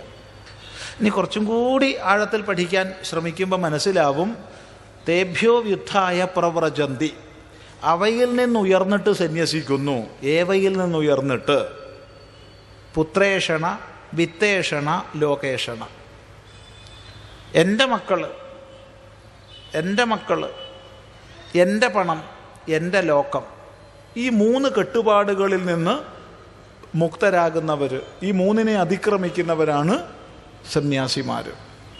അവരാണ് പ്രവ്രാജകന്മാർ. ഇതാണ് ഭിക്ഷുവും സന്യാസിയും.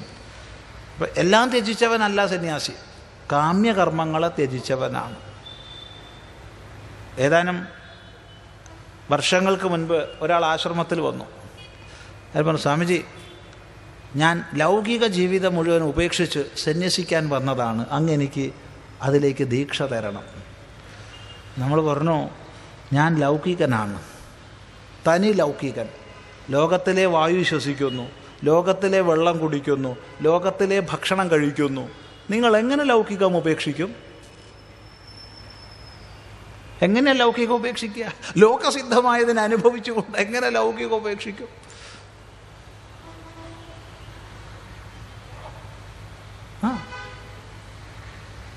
ആശ്രമ വ്യവസ്ഥയിൽ തന്നെയാണ് സന്യാസവും വരുന്നത്. ആശ്രമ വ്യവസ്ഥ ധർമാന്തർഗതമാണ്. ശ്രദ്ധിക്കുക. അപ്പം എല്ലാം ഉപേക്ഷിച്ചവനല്ല സന്യാസി. കാമ്യകർമ്മങ്ങളെ, അവയിലൂടെയുള്ള സ്വർഗാദിലോക കാമനയെ, എൻ്റെ മക്കൾ, എൻ്റെ സമ്പത്ത്, എൻ്റെ ലോകം എന്നീ ഏഷണകളെ ത്യജിച്ചവനാണ് സന്യാസി.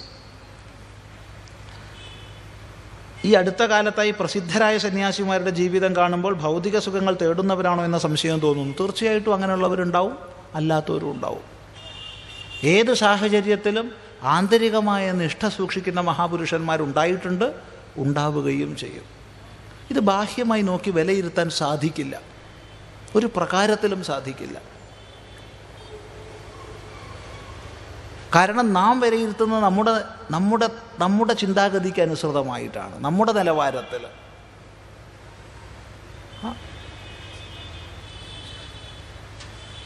അതിനനുസരിച്ച് നമ്മൾ എല്ലാത്തിനെയും വിലയിരുത്തും, അളക്കാനും തൂക്കാനും ശ്രമിക്കും. പിന്നെ അളവുകോലുകൾ ഒടിയുമ്പോൾ അത് പ്രശ്നമാവും. അത് ശ്രദ്ധിക്കുക. ഒരു മഹാന്റെ ലോകസന്ധാരണ പ്രവർത്തനങ്ങൾ എന്തൊക്കെ, ആ പ്രവർത്തനങ്ങൾ നടത്തുന്നതിന് ഏതെല്ലാം ഉപാധികളെ അയാൾ സ്വീകരിക്കുന്നു, ആ ഉപാധികളെ എങ്ങനെ അയാൾ പരിപാലിക്കുന്നു, ഇത് നമുക്ക് മനസ്സിലാവണമെങ്കിൽ ശാസ്ത്രത്തിലേക്കും ആ മഹാത്മാവുമായിട്ടുള്ള സംബന്ധത്തിലേക്കും നമുക്ക് പോകേണ്ടിയിരിക്കുന്നു. എന്നാൽ മാത്രമേ മനസ്സിലാവുള്ളൂ, അല്ലെങ്കിൽ മനസ്സിലാവില്ല.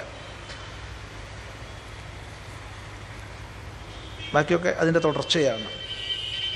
ഹിമാലയൻ ഗുഹകളിൽ, ഹിമാലയത്തിൽ മാത്രമൊന്നുമല്ല, എവിടെ ഉണ്ടാവാം, മഹാപുരുഷന്മാർ, അത്തരം ചര്യയെ അവലംബിക്കുന്നവർ.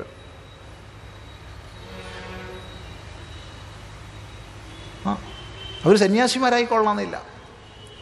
ഹിമാലയൻ ഗുഹയിൽ തപസ്സിരിക്കുന്നവർ സന്യാസിമാരാണെന്നാരും തെറ്റിദ്ധരിക്കരുത്. അവർ ഉപാസകന്മാർ, ഗൃഹസ്ഥന്മാരായിരിക്കാം, തൽക്കാലത്തേക്ക് പോയിരിക്കുന്നവരായിരിക്കാം, സന്യാസിമാരായിരിക്കാം, വാനപ്രസ്ഥന്മാരായിരിക്കാം, ബ്രഹ്മചാരിമാരായിരിക്കാം. സന്യാസിയാണെന്നർത്ഥമില്ല, സന്യാസി അല്ലെന്നും അർത്ഥമില്ല. അത് സന്യാസി എന്നുള്ള വേറെ തന്നെ പഠിക്കേണ്ടതാണ്. ഇനി സന്യാസിയോട്ട് ഗുഹയിലിരിക്കുന്ന ആളും അല്ല.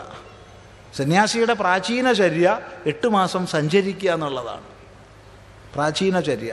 ശങ്കരാചാര്യസ്വാമികൾ മഠം സ്ഥാപിക്കുന്നതിന് മുമ്പുള്ള സന്യാസിയുടെ ജീവിതചര്യ ഒരു ഗുഹയിലിരിക്കലും അല്ല. ഗുഹയിലിരിക്കുന്നവരൊക്കെ ഏറെയും വാനപ്രസ്ഥന്മാരാണ്. സന്യാസിയുടെ ചര്യ 8 മാസം സഞ്ചരിക്കുകയാണ്. 4 മാസം പെരും മഴ പെയ്യുമ്പോൾ ചാതുർമാസകാലത്ത് എങ്ങനെ സഞ്ചരിക്കും? അപ്പോൾ ഏതെങ്കിലും സ്ഥലത്ത് അടങ്ങിയിരുന്നോളാൻ പറഞ്ഞു. അത്രയേ ഉള്ളൂ. സന്യാസി ഗുഹാവാസിയല്ല. ഇനി സന്യാസിക്കും ഏകാന്ത സാധന അനുഷ്ഠിക്കണമെന്ന ചിന്ത വന്നിട്ട് ഗുഹയിൽ പോയിരുന്നോ, സ്വാഗതം, അയാൾ സന്യാസി അല്ലാതാവില്ല. ഭഗവാൻ ഭാഷ്യകാരൻ ധർമ്മ സംസ്ഥാപനാർത്ഥമാണ് മഠങ്ങളെ സ്ഥാപിച്ചത്, ധർമ്മപ്രചരണാർത്ഥമാണ് മഠങ്ങളെ സ്ഥാപിച്ചത് ഭാരതത്തിൻ്റെ 4 മൂലയിലും. ആ ധർമ്മപ്രചരണ പ്രവർത്തനത്തിൻ്റെ ഭാഗമായിട്ട് എന്തെല്ലാം ചെയ്യണം? ശരീരോപാധിയും കൊണ്ടാണ് സഞ്ചരിക്കേണ്ടത്. അപ്പോൾ പണ്ട് വാനപ്രസ്ഥനായിരുന്ന സമയത്ത് താൻ കാട്ടിൽ ഗുഹയിലിരുന്നു, കാട്ടിലൂടെ സഞ്ചരിച്ചു. ധർമ്മപ്രചരണ പ്രവർത്തനങ്ങൾ ചെയ്ത് പല ദിക്കുകളിലേക്ക് എത്തണം. അവൻ ഗുഹേൻ്റെ ഉള്ളിൽ ഇരുന്നാൽ എത്തില്ല. നടന്നു തന്നെ പോകണമെന്ന് പറഞ്ഞാൽ എത്തില്ല. അപ്പോൾ വാഹനം വേണ്ടി വരും. ഒരിക്കൽ നമ്മളോടൊരു കൂട്ടർ ചോദിച്ചൊരു 36 ചോദ്യം ഉണ്ടായിരുന്നു നീളത്തിൽ. അതിലൊരു ചോദ്യമായിരുന്നു, നിങ്ങളുടെ എയർ കണ്ടീഷൻ കാറും നിങ്ങളുടെ മെതേടിയും തമ്മിൽ ചേരുന്നില്ലല്ലോ. നമ്മൾ പറഞ്ഞു, ചേരായി ഒന്നുമില്ല. നടക്കുമ്പോൾ അത് ഉപയോഗിക്കും, യാത്ര ചെയ്യുമ്പോൾ അത് ഉപയോഗിക്കും, ഇത്രയേ ഉള്ളൂ. നടന്ന് യാത്ര ചെയ്യുമ്പോൾ ഇത് ചേരാത്തൊരു കുഴപ്പവും വന്നിട്ടില്ല, ഒരു കുഴപ്പവും വന്നിട്ടില്ല. എങ്ങനെയാണ് പോകേണ്ടത് അങ്ങനെയൊക്കെ പോകും.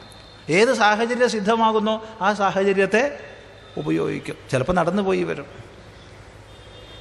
മുമ്പൊരിക്കൽ ആൾ പറഞ്ഞു, സ്വാമി നിങ്ങൾ ആ സൈക്കിളിൻ്റെ ബാക്കിൽ പോയത് ശരിയായില്ല, നിങ്ങളെപ്പോലുള്ളൊരു സന്യാസിയുടെ യോഗ്യതയ്ക്ക് ചേരുന്നതല്ല അത്. നമ്മൾ പറഞ്ഞു, നിങ്ങളതാണ് നിശ്ചയിക്കേണ്ടത്. സൈക്കിളിൻ്റെ ബാക്കിൽ പോയത് ശരിയായില്ല, നിങ്ങളുടെ കാറ് വിളിച്ചിട്ട് മാത്രമേ പോകാൻ പാടുള്ളൂ, നിങ്ങളൊക്കെ സ്റ്റാറ്റസ് അങ്ങനെ സൂക്ഷിക്കണം. നമ്മൾ പറഞ്ഞു, നമ്മുടെ സ്റ്റാറ്റസ് ഉണ്ടാക്കാൻ നിങ്ങൾ വേണ്ട. അപ്പം നമുക്ക് എന്തുണ്ടോ അതുണ്ട്. അത് സൈക്കിളിൻ്റെ ബാക്കിൽ പോയോണ്ട് ഇല്ലാണ്ടാവില്ല. അത് വെച്ചിട്ട് എപ്പോഴും സൈക്കിളിൻ്റെ ബാക്കിൽ പോകണമെന്ന് പറഞ്ഞാലോ അതില്ല. ഓരോ സാഹചര്യത്തിൽ ദൂരെ പോകണം, മറ്റൊരു രാജ്യത്തേക്ക് പോകണം, സ്വാമി ഗുഹേൻ്റെ ഉള്ളിൽ ഇരിക്കണം എന്ന് പറഞ്ഞാൽ ശരിയാവില്ല. അപ്പോൾ വിമാനത്തിൽ പോകണം, വിമാനത്തിൽ കയറാൻ പറ്റില്ല, അത് പറ്റില്ല. അപ്പോൾ സാഹചര്യം ഏതോ അതിലൊട്ടലില്ലാതെ, അതിനോട് യാതൊരു തരത്തിൽപ്പെട്ട വിധേയത്വവുമില്ലാതെ എങ്ങനെ പെരുമാറുണ്ടോ അങ്ങനെ പെരുമാറേണ്ടി വരും. ഇന്നിപ്പോൾ എവിടെ പരിപാടിയുണ്ട്, നാളെ മറ്റൊരു ഭാഗത്ത്, ഭാരതത്തിൻ്റെ മറ്റൊരു ഭാഗത്ത് പരിപാടിയുണ്ട്. അപ്പോൾ അതിനനുസരിച്ചുള്ള ഉപാധികളെ സ്വീകരിക്കേണ്ടി വരും. ഇതൊന്നുമില്ലാതെ ഇത്തരം ദ്വന്ദ്വബുദ്ധിയെ വെച്ചുകൊണ്ടിരിക്കുന്ന ആൾ എത്രമാത്രം അപശയത്തെ പ്രാപിക്കുമെന്നുള്ളത് സ്വയം ആലോചിക്കുക, നല്ലപോലെ വിചാരം ചെയ്യുക.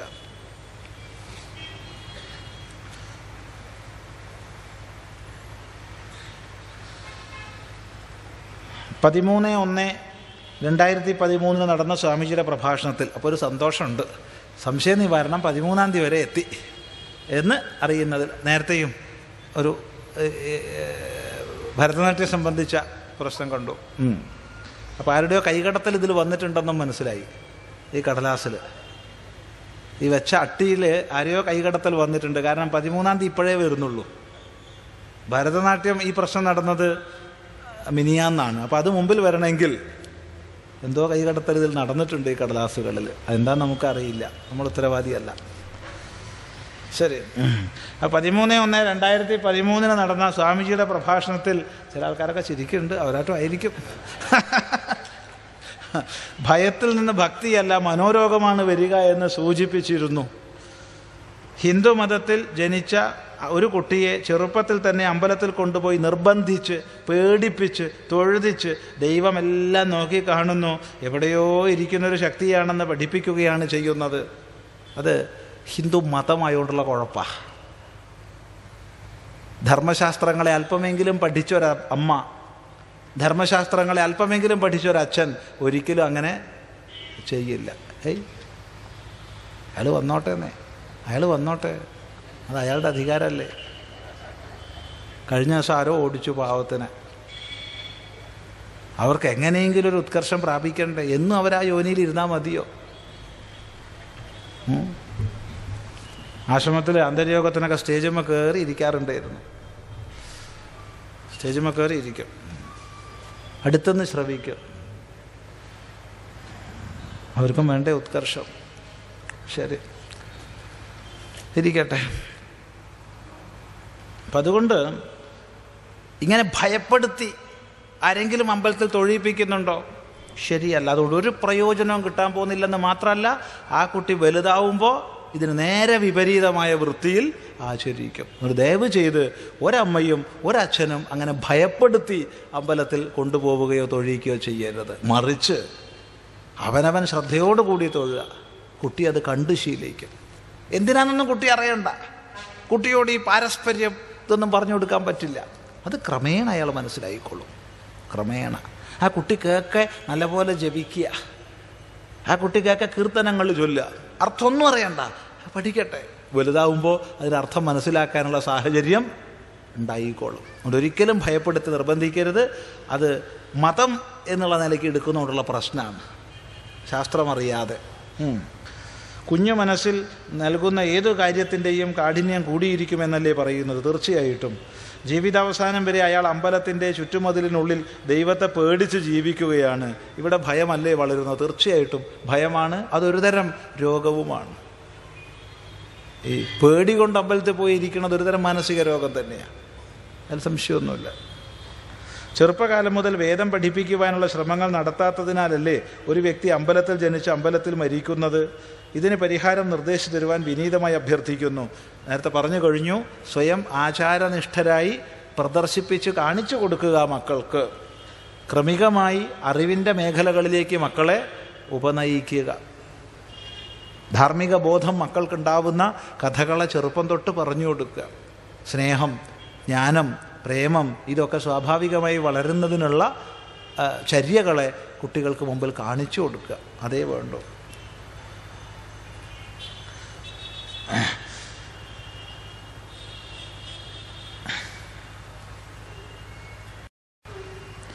സ്ത്രീകളെ റേപ്പ് ചെയ്യുന്നവർക്ക് വധശിക്ഷ നൽകണമെന്ന് ചിലർ പറയുമ്പോൾ നമ്മുടെ ചില രാഷ്ട്രീയ ആത്മീയ നേതാക്കൾ വധശിക്ഷയ്ക്കെതിരെയാണല്ലോ. സ്വാമിജിയുടെ ഈ കാര്യത്തിലുള്ള അഭിപ്രായം അറിയാൻ ആഗ്രഹിക്കുന്നു. ഭഗവാനെ, ഇതിപ്പോൾ ഈ സ്ത്രീകളെ റേപ്പ് ചെയ്യുന്ന വിഷയത്തിന് മാത്രമായിട്ടൊന്ന് പറയാൻ നമുക്ക് സാധ്യമല്ല. എല്ലാ കുറ്റകൃത്യങ്ങൾക്കും ശക്തമായ ശിക്ഷ ഉണ്ടാവണം, എല്ലാ കുറ്റകൃത്യങ്ങൾക്കും. ഇങ്ങനെ റേപ്പ് ചെയ്തവന് ഇവൻ മാനസിക രോഗിയാണെന്ന് സർട്ടിഫിക്കറ്റ് എഴുതി കൊടുക്കുന്ന സൈക്യാട്രിസ്റ്റിനും തുല്യ ശിക്ഷ വ്യവസ്ഥ ചെയ്യണം. കാരണം അവൻ ഒരു ശിക്ഷയില്ലാണ്ട് ഇറങ്ങിപ്പോരുക. എന്ത് ചെയ്താലും ഒരു കുഴപ്പമില്ല, ഒരു കുഴപ്പമില്ല. അത് വധശിക്ഷ വേണമെന്നൊക്കെ ഉള്ളത് നമ്മളല്ല ചിന്തിക്കേണ്ടത്. പൊതുവെ രാഷ്ട്രവിധ്വംസക പ്രവർത്തനം ചെയ്യുന്നവർക്ക് വധശിക്ഷയിൽ കുറഞ്ഞ ഒന്നുമില്ല. പാർലമെൻറ്റ് ആക്രമിച്ചവന്, രാഷ്ട്രത്തിൻ്റെ സ്വത്വത്തെ നശിപ്പിക്കാൻ പരിശ്രമിക്കുന്നവൻ, അവനൊക്കെ വിചാരണ പോലും ഇല്ലാണ്ട് അവനെ ശരിക്കും പറഞ്ഞാൽ ഷൂട്ട് ചെയ്യേണ്ടതാണ്. പക്ഷേ വിചാരണ ചെയ്യാതിരുന്ന രഹസ്യങ്ങൾ വെളിക്ക് വരില്ല എന്നുള്ളത് കൊണ്ട് അത് വേണ്ടത് തന്നെ. ഇപ്പോൾ ദില്ലിയിൽ നടന്ന ഒരു സംഭവത്തെ തുടർന്നാണ് ഇപ്പോൾ വളരെയധികം ഈ ചർച്ച പ്രബലമായിട്ടുള്ളത്. അത് റേപ്പൊന്നും അല്ല നടന്നത്. റേപ്പ് എന്താണെന്ന് നമുക്ക് ആലോചിച്ചാൽ അറിയില്ലേ? അതെന്തോ എന്താന്ന് പറയാൻ വയ്യ, വാക്കുകളില്ല, അതിന് വാക്കുകളില്ല. പൈശാചികത എന്ന് പറയാൻ പറ്റില്ല, കാരണം പൈശാചികത എന്ന് പറഞ്ഞാൽ മാംസഭക്ഷണവുമായിട്ട് ബന്ധപ്പെട്ടതാണ്. രാക്ഷസീയത എന്ന് പറഞ്ഞാൽ പറ്റില്ല, രാക്ഷസന്മാർ രജോ ഗുണപ്രധാനമായിട്ട് ബലാത്സംഗങ്ങളൊക്കെ ചെയ്യാറുണ്ട് എന്നല്ലാണ്ട് ഇത് ബലാത്സംഗമൊന്നും അല്ല ചെയ്തത്. ഇത് നമുക്ക് ചിന്തിക്കാൻ പറ്റാത്തതാണ്.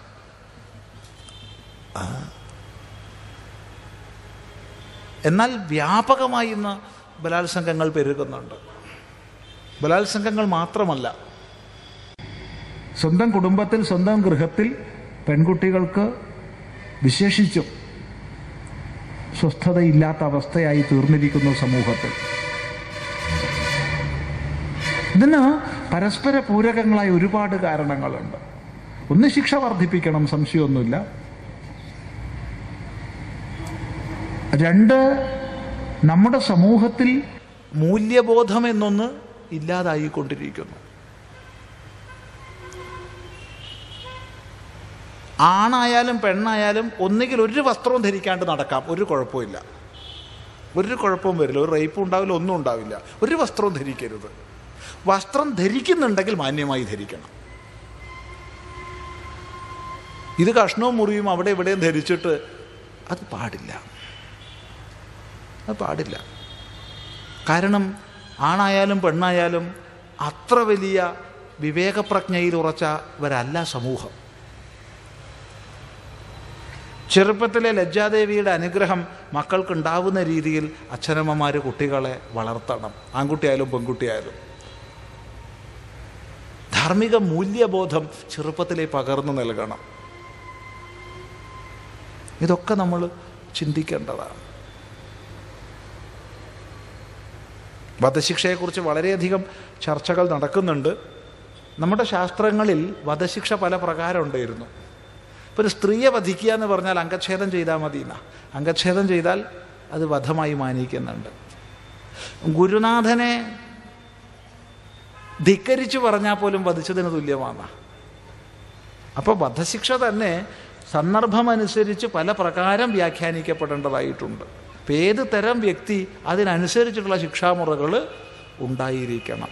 ഒന്നുറപ്പാണ്, ആ കുറ്റകൃത്യം അവൻ മേലിൽ ആവർത്തിക്കരുത് എന്നുള്ളതായിരിക്കണം ആ ശിക്ഷ കൊണ്ട് ഉദ്ദേശിക്കുന്നത്. അതിനുള്ള നടപടി ചെയ്യണം. വധശിക്ഷയേക്കാൾ ഇതിന് നല്ലത് ജനനേന്ദ്രിയം ഛേദിക്കുക എന്നുള്ളതായിരിക്കും. ഏറ്റവും നല്ല ശിക്ഷ അതായിരിക്കും. പക്ഷെ അതൊന്നും നമ്മുടെ ഇന്ത്യയിൽ പറഞ്ഞിട്ട് കാര്യമില്ല.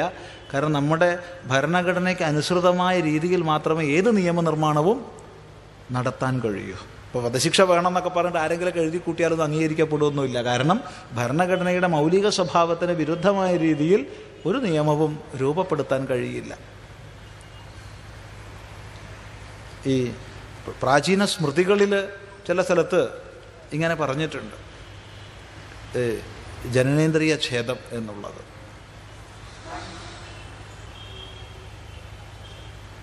കഴിഞ്ഞ ആഗസ്റ്റ് മാസത്തിൽ വനം വകുപ്പും ക്ഷേത്രാധികാരികളും ചേർന്ന് തളി ക്ഷേത്രനടയിലെ അരയാലിനെ വൃക്ഷമുത്തശ്ശിയായി ആദരിച്ച് ഫലകവും ബോർഡും സ്ഥാപിച്ചിരിക്കുന്നു. ഓഹോ, അങ്ങനെ ഉണ്ടോ? വൃക്ഷമുത്തശ്ശി നന്നായി. മൂലതോ ബ്രഹ്മരൂപായ മധ്യതോ വിഷ്ണു രൂപിണേ അഗ്രതോ ശിവരൂപായ വൃക്ഷരാജായത്തെ നമ എന്ന് പല ക്ഷേത്രനടകളിലുമുള്ള ആൽത്തറകളിൽ എഴുതി വച്ചിട്ടുണ്ട്. പുരുഷരൂപത്തിലാണ് നാം ആലിനെ ആരാധിച്ചു വരുന്നത്. ഹിന്ദി ഭാഷയിലെ പീപ്പൽ, പീപ്പർ എന്നീ ശബ്ദങ്ങളും പുല്ലിംഗം തന്നെ. ക്ഷേത്രത്തിൻ്റെ അനുമതിയോടെയുള്ള ഈ പ്രവൃത്തിയിലെ അനൗചിത്യത്തെക്കുറിച്ച് സ്വാമിജി എന്ത് പറയുന്നു?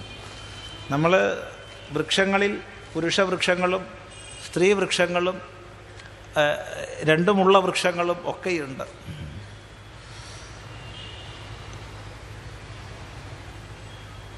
അശ്വത്ഥ ശബ്ദം പുല്ലിംഗത്തിലും നപുംസകലിംഗത്തിലുമാണ് സംസ്കൃതത്തിൽ പ്രയോഗിക്കുന്നത്.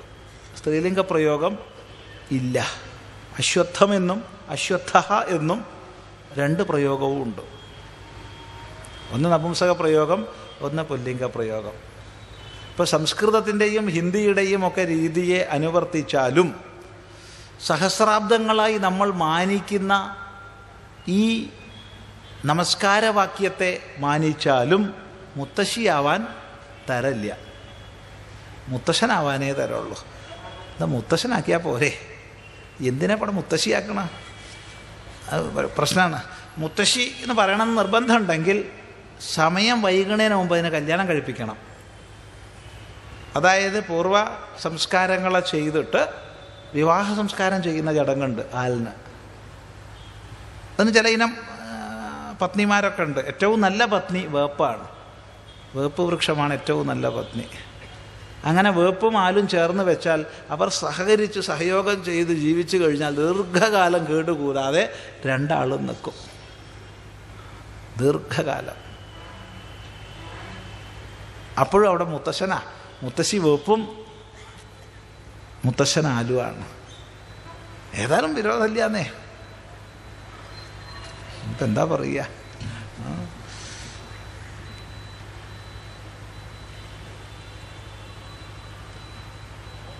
എന്താണോ ഭാവിക്കുന്നത് അതായി തീരുമെന്ന് സ്വാമിജി അഭിപ്രായപ്പെട്ടുവല്ലോ.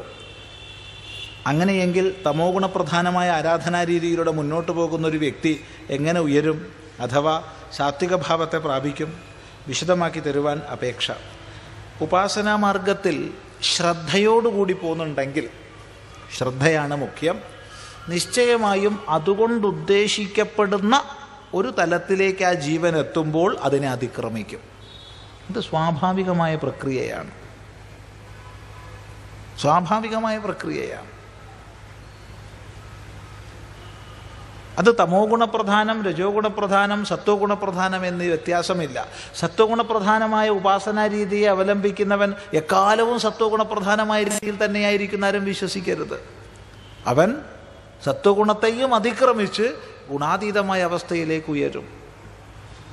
അതുകൊണ്ട് ഒന്നേ പറയാനുള്ളൂ, ശ്രദ്ധയോടുകൂടി ഉപാസനാ പദ്ധതിയിൽ ഏർപ്പെടുന്നവർക്ക് ഉയർച്ച ഉണ്ടാവും. അതെങ്ങനെയെന്ന് പറയാനൊന്നും സാധ്യമല്ല.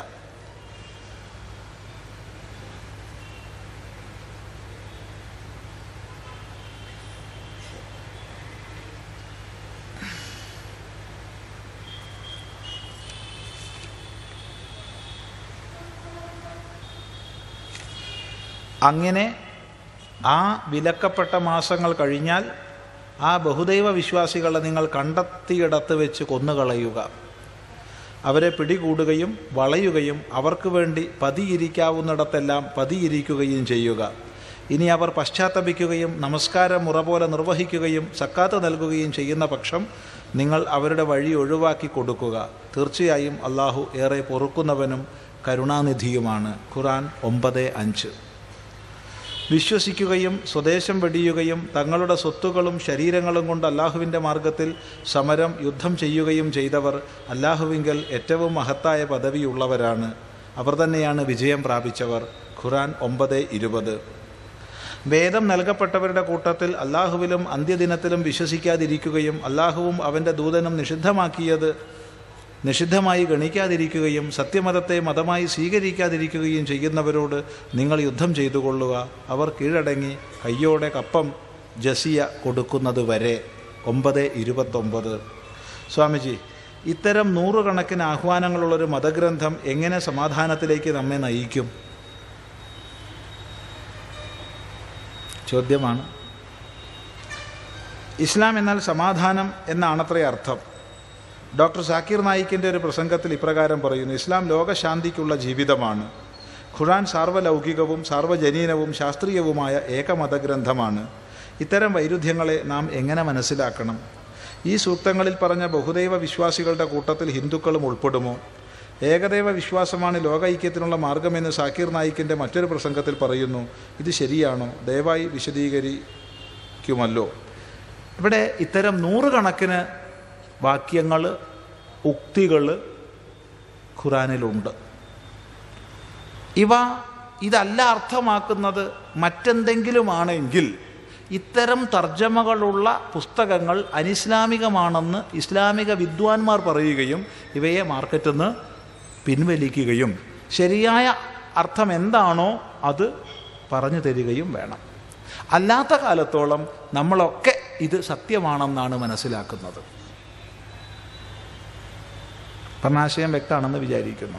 ഇത് അറബി ഭാഷ അറിയുന്നവരും ആ സമ്പ്രദായത്തിലൂടെ ഉപാസന ചെയ്ത് ഉയർന്നവരുമായ വിദ്വാൻമാർ ഇതല്ല ഇതിൻ്റെ അർത്ഥം, മറ്റൊരു ഗൂഢാർത്ഥമുണ്ടെന്ന് പറയേണ്ടതാണ്. അങ്ങനെ ഉണ്ടെങ്കിൽ അങ്ങനെ തിരുത്താത്ത കാലത്തോളം ഇത് തന്നെയാണ് ഇതിൻ്റെ അർത്ഥമെന്ന് നമ്മൾ മനസ്സിലാക്കും.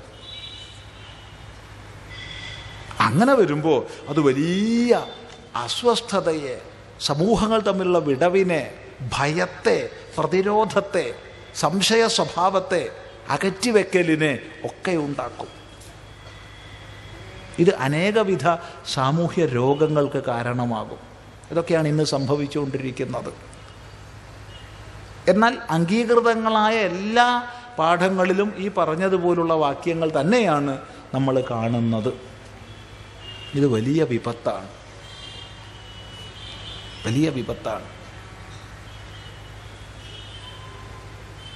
ഇതുപോലുള്ള വാക്യങ്ങൾ ഈ കടലാസിൽ എഴുതിയതുപോലെ അനേകമുണ്ട് ഖുറാനിൽ എന്നുള്ളത് നമുക്കൊക്കെ വായിച്ചാൽ മനസ്സിലാവും. അത് അപകടകരം തന്നെയാണ്. ഇനി ഏകദൈവ വിശ്വാസമാണ് ലോക ഐക്യത്തിനുള്ള മാർഗം.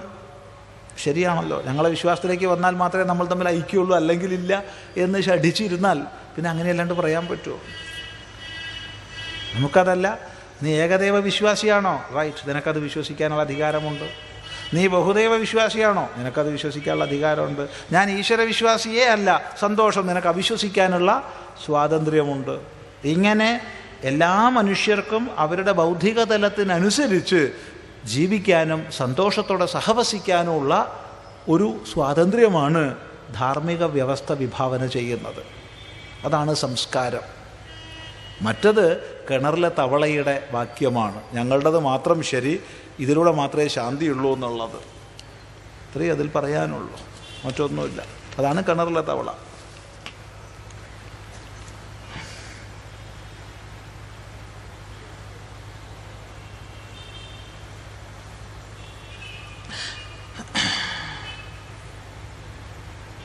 ദേശീയ സുരക്ഷയും ജനസംഖ്യാ പ്രശ്നവും ഹെഡിങ്ങുള്ളൊരു ലേഖനം തന്നെയാണ്. ക്രിസ്ത്യൻ മുസ്ലിം വിഭാഗങ്ങൾക്ക് എത്ര വിവാഹവും കഴിക്കാം. ജനസംഖ്യ വർദ്ധിപ്പിച്ച് അധികാരത്തിലേക്ക് കുതിച്ചു കയറി സർവ്വമണ്ഡലങ്ങളും പിടിച്ചടക്കി. ക്രിസ്ത്യൻ വിഭാഗത്തിൽ ജനസംഖ്യ കൂടുന്നില്ല കേട്ടോ. കൂടുന്നില്ല എന്നല്ല, കേരളത്തെ സംബന്ധിച്ച് കുറയുകയാണ്.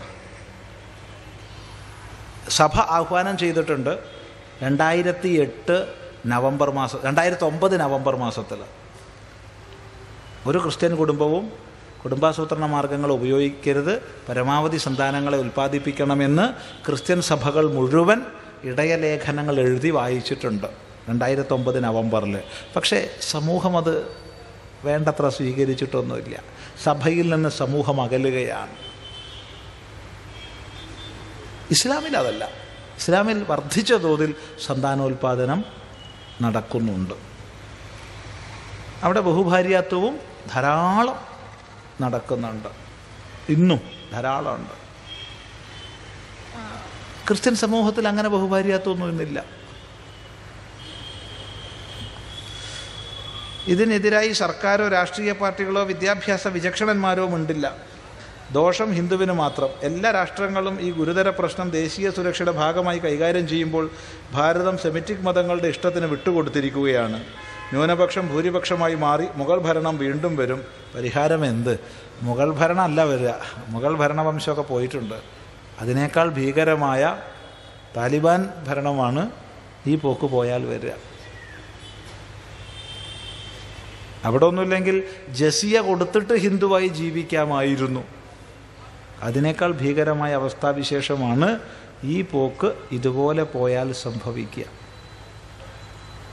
അതുകൊണ്ട് ഹിന്ദുവെന്നോ മുസൽമാനെന്നോ ക്രിസ്ത്യാനിയെന്നോ നോക്കാതെ രാഷ്ട്രത്തിലെ പൗരനെ കാണുകയും ആ പൗരന് വേണ്ട നിലയ്ക്ക് നിയമനിർമ്മാണങ്ങൾ ഉണ്ടാവുകയും ചെയ്യുന്ന ഒരു വ്യവസ്ഥ വന്നാൽ മാത്രമേ ഈ രാഷ്ട്രം രക്ഷപ്പെടും. എന്നാൽ എന്തൊക്കെയാ പുതിയ പരിഷ്കാരങ്ങൾ? നോക്കൂ, ഗവൺമെൻറ് സ്കൂളുകളും ഹിന്ദു എന്നോ ക്രിസ്ത്യാനി എന്നോ പേരുള്ള ഒരു മാനേജ്മെൻറ്റുടെ പ്രവർത്തന പരിധിയിലുള്ള അല്ലെങ്കിൽ അധികാര പരിധിയിൽപ്പെട്ടതോ ആയ സ്കൂളുകൾ പ്രാഥമിക സൗകര്യം പോലും ഇല്ലാതെ നിലകൊള്ളുമ്പോൾ, കോടീശ്വരന്മാരായവരുടെ മുസ്ലിം മാനേജ്മെൻറ്റ് സ്കൂളുകൾക്ക് കേന്ദ്ര സ്കീം അനുസരിച്ച് ഇപ്പോൾ കേരളത്തിൽ 45 ലക്ഷം റുപ്യ വീതം കൊടുത്തു കഴിഞ്ഞു ഓരോ സ്കൂളിനും. എന്താ കഥ? 45 ലക്ഷം വീതം. ഇതെന്ത് കഥയത്? ഒന്നും മനസ്സിലാവണില്ല. ഇപ്പോൾ ഹജ്ജ് സബ്സിഡിയുടെ ഒന്നും പഴയ കഥ പറഞ്ഞിരുന്നിട്ട് കാര്യമില്ല. വിവാഹമോചനം കഴിഞ്ഞ മുസ്ലിം സ്ത്രീകൾക്ക് പ്രത്യേകം എത്രയോ ലക്ഷമുണ്ട്, 2 ലക്ഷം റുപ്യ കൊടുക്കുന്നുണ്ട് ഗവൺമെൻറ്, തീരുമാനിച്ചു കഴിഞ്ഞു. ഇപ്പോൾ വിവാഹമോചനത്തെ പ്രോത്സാഹിപ്പിക്കുകയാണ്. എളുപ്പമാണ്. കാരണം വിവാഹം കഴിക്കുക എന്നിട്ട് മോചനം ചെയ്യുക എളുപ്പമാണ്. മോചനം ചെയ്യാൻ 3 വാക്ക് പറഞ്ഞാൽ മതി, 3 പ്രാവശ്യം. അത് കഴിഞ്ഞിട്ട് താൽക്കാലികമായി വേറൊരാളെ കെട്ടുക. ആ കെട്ടുന്ന സമയത്ത് എവള് 2 ലക്ഷം മേടിക്കുക. അത് കഴിഞ്ഞ് എവളെ വീണ്ടും കെട്ടാം. പോക്കറ്റിലായി 2 ലക്ഷം. എത്ര എളുപ്പമാണ്. ഇതിനൊക്കെ പൊതു ഖജനാവെന്ന് പണം കൊടുക്കുക എന്ന് പറഞ്ഞാൽ അത് രാഷ്ട്രത്തെ പിച്ച് ചീന്തുകയല്ലേ? ഇത് പറയുന്നവൻ വർഗീയവാദിയാ, ഇത് വാങ്ങുന്നവൻ വർഗീയവാദിയാ, അല്ല അവൻ ഉദാരമതിയാ. ഇതൊക്കെ മുതലക്കുളം മൈതാനത്തിരുന്ന് കേൾക്കും. ഏതായാലും അത്രയ്ക്കെങ്കിലും ആയല്ലോ. കാരണം ഒരു 10 കൊല്ലം മുമ്പാണെങ്കിൽ ഇത് മുതലക്കുളം മൈതാനത്തിരുന്ന് കേൾക്കില്ലായിരുന്നു. അടച്ച ഹാളിനുള്ളിലിരുന്ന് കേൾക്കുമായിരുന്നു. തുറന്ന സ്ഥലത്തിരുന്ന് ഹിന്ദു കേൾക്കുമായിരുന്നില്ല. ഉറപ്പാ. ഇന്ന് അത്രയെങ്കിലും എത്തിയല്ലോ. പക്ഷേ ധീരതയോടെ ശക്തമായി മതനിരപേക്ഷമായി രാഷ്ട്രത്തെ സ്നേഹിക്കുന്ന, രാഷ്ട്രത്തിൻ്റെ താല്പര്യം മുന്നോട്ട് വയ്ക്കുന്നവർക്കേ ഞാൻ വോട്ട് ചെയ്യൂ എന്ന് പറയാൻ തയ്യാറുണ്ടോ? അല്ലെങ്കിൽ വോട്ട് ചെയ്യണ്ട. അങ്ങനൊരു ആൾ മത്സരിക്കുന്നില്ലെങ്കിൽ ബാലറ്റിലൂടെ കാണിക്കണം. അല്ലെങ്കിൽ ഇത് ജനാധിപത്യ രാഷ്ട്രമാകരുതായിരുന്നു. ചിന്തിക്കുക. അല്ലാതെ ഈ പ്രസംഗം അങ്ങനെ കേട്ടിരിക്കും. സ്വാമി പറഞ്ഞൊക്കെ പരമാർത്ഥാട്ടുമോ? പറഞ്ഞിടത്തൊക്കെ കാര്യമുണ്ട്. കുറേയൊക്കെ അയാൾ വർഗീയവാദിയാണെങ്കിലും പറഞ്ഞിടത്തൊക്കെ കുറച്ച് കാര്യങ്ങളൊക്കെ ഉണ്ട് എന്ന് പോകുമ്പോൾ അഭിപ്രായപ്പെട്ടിട്ടൊരു പ്രയോജനവും ഇല്ല. സത്യവും അസത്യവും വേർതിരിച്ചറിയുക. രാഷ്ട്രത്തിൻ്റെ ഇന്നത്തെ ഈ പോക്ക് എത്ര വിനാശകരമാണെന്ന് ചിന്തിക്കുക. ചിന്തിക്കേണ്ടത് ഹിന്ദുവല്ല, ക്രിസ്ത്യാനിയല്ല, മുസൽമാനല്ല, മനുഷ്യനാണ്. ഇനിയും മതത്തിൻ്റെ പേര് പറഞ്ഞ് ഒരു പക്ഷത്തെ എതിർക്കുകയും ഒരു പക്ഷത്തെ അനുകൂലിക്കുകയും ചെയ്തിരുന്നാൽ അത് വിനാശകരമായ ഭവിഷ്യത്താണ് ഉണ്ടാക്കുക എന്ന് മാത്രം പറയുന്നു. കർമ്മം എന്നതിൻ്റെ വിശദീകരണം എന്താണ്? ഇത് വ്യക്തിപരമായി മാറിക്കൊണ്ടിരിക്കുമോ? തീർച്ചയായിട്ടും. കർമ്മം എന്നുള്ളതിന് പല അർത്ഥങ്ങളുണ്ട്. ഇപ്പോൾ കേവലം ഒരു ക്രിയാരൂപത്തെ സാമാന്യ ഭാഷയിൽ കർമ്മം എന്ന് പറയാറുണ്ട്. സാമാന്യ ഭാഷയിൽ ഒരു ക്രിയാരൂപത്തെ കർമ്മം എന്ന് പറയാറുണ്ട്. അയാൾ നടക്കുക എന്ന കർമ്മത്തെ ചെയ്യുന്നു, അയാൾ ഇരിക്കുക എന്നുള്ള കർമ്മത്തെ ചെയ്യുന്നു എന്നൊക്കെ. വ്യാകരണശാസ്ത്രത്തിലേക്ക് നമ്മൾ പോയി കഴിഞ്ഞാൽ കർത്താവ് ക്രിയയിലൂടെ എന്തിനെ പ്രാപിക്കുവാൻ ഇച്ഛിക്കുന്നുവോ അതാണ് കർമ്മം. കർത്തുരീപ്സിതതമം, അതാകുന്നു കർമ്മം. ഇനി നമ്മൾ കുറച്ചുകൂടി വിശദമായി ചിന്തിക്കാൻ പുറപ്പെടുകയാണെങ്കിൽ കർത്തവ്യരൂപമാകുന്നു കർമ്മം. ചെയ്യേണ്ടതെന്തോ അത് കർമ്മം. കർമ്മണോ ഹി അഭിബോധവ്യം എന്നിടത്തൊക്കെ കർമ്മശബ്ദത്തിന് കർത്തവ്യരൂപം എന്നാണ് ഭഗവാൻ ഭാഷ്യകാരൻ നൽകുന്ന അർത്ഥം. ശ്രദ്ധിക്കുക. അപ്പം നമ്മളൊക്കെ ചെയ്യേണ്ടത് കർമ്മം. അപ്പം അങ്ങനെ ആ അർത്ഥത്തിൽ ചിന്തിക്കുമ്പോൾ കർമ്മം മാറും വ്യക്തിക്കനുസരിച്ച്. ഒരാളുടെ കർമ്മമല്ല മറ്റൊരാൾക്ക്. ഇനി ഒരു വ്യക്തിക്ക് തന്നെ ദേശം, കാലം എന്നിവയ്ക്കനുസരിച്ച് കർമ്മം മാറും. ബ്രഹ്മചാരിയായിരിക്കുമ്പോഴുള്ള കർമ്മമല്ല ഗൃഹസ്ഥനാവുമ്പോൾ, ഗൃഹസ്ഥനാവുമ്പോഴുള്ള കർമ്മമല്ല വാനപ്രസ്ഥനാവുമ്പോൾ, വാനപ്രസ്ഥനാവുമ്പോഴുള്ള കർമ്മമല്ല സന്യാസിയാവുമ്പോൾ.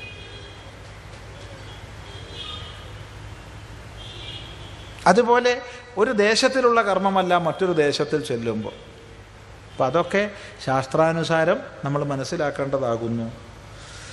ഒരു വ്യക്തി സ്വന്തം കടമകൾ ചെയ്യുന്നില്ലെങ്കിൽ മറ്റൊരാൾ അവരോട് കടമകൾ ചെയ്യേണ്ടതുണ്ടോ? ഉണ്ട്, തീർച്ചയായിട്ടും ഉണ്ട്. ഒരു വ്യക്തി കടമ ചെയ്യുന്നില്ല, അതുകൊണ്ട് അയാൾ അധപ്പതിക്കുന്നു. അയാളുടെ കടമ ചെയ്യുന്നില്ലല്ലോ, അതുകൊണ്ട് ഞാൻ അയാളോടുള്ള കടമ ചെയ്യേണ്ടെന്ന് ചിന്തിക്കരുത്. ഞാൻ അയാളോടുള്ള കടമ ചെയ്യേണ്ടത് എൻ്റെ കടമ. അയാൾ ചെയ്യാതിരിക്കുന്നു എന്നുള്ളത് അയാളുടെ വീഴ്ച. അയാൾ വീഴുന്നു എന്നുള്ളതുകൊണ്ട് ഞാനും വീഴേണ്ട ആവശ്യമില്ല. അതുകൊണ്ട് ഓരോ വ്യക്തിയും സ്വന്തം കർത്തവ്യം മനസ്സിലാക്കി അനുഷ്ഠിക്കേണ്ടതാകുന്നു.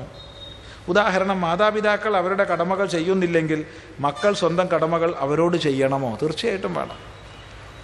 അച്ഛനും അമ്മയ്ക്കും മക്കളോട് കടമകളാണ്.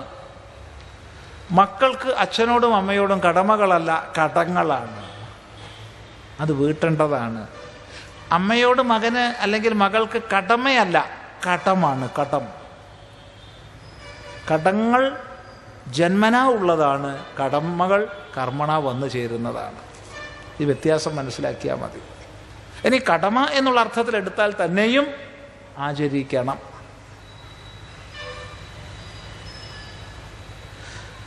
ഈയിടെ മാതൃഭൂമി പേപ്പറിൽ ഖുർആൻ വായിച്ചു പഠിക്കാത്തതിന് 7 വയസ്സുള്ള സ്വന്തം മകനെ അടിച്ചു കൊന്നു എന്ന വാർത്ത വന്നു. ഇത് എല്ലാ പത്രങ്ങളിലും വന്നിട്ടുണ്ട്. ഇതിനെപ്പറ്റി സ്വാമിയുടെ അഭിപ്രായം എന്താണ്? മരിച്ചുപോയി, അല്ലാണ്ടെന്താ, ഒരു കുഴപ്പമില്ല. അതിൽ മരിച്ചുപോയി, കുഞ്ഞ് മരിച്ചുപോയി, അതന്നെ അഭിപ്രായം. പ്രാണം പോയി, കല്ല് കൊണ്ടത് മർമ്മത്തിലായിരിക്കും, ഇത്ര തന്നെ അഭിപ്രായം, വേറെ അഭിപ്രായമൊന്നുമില്ല.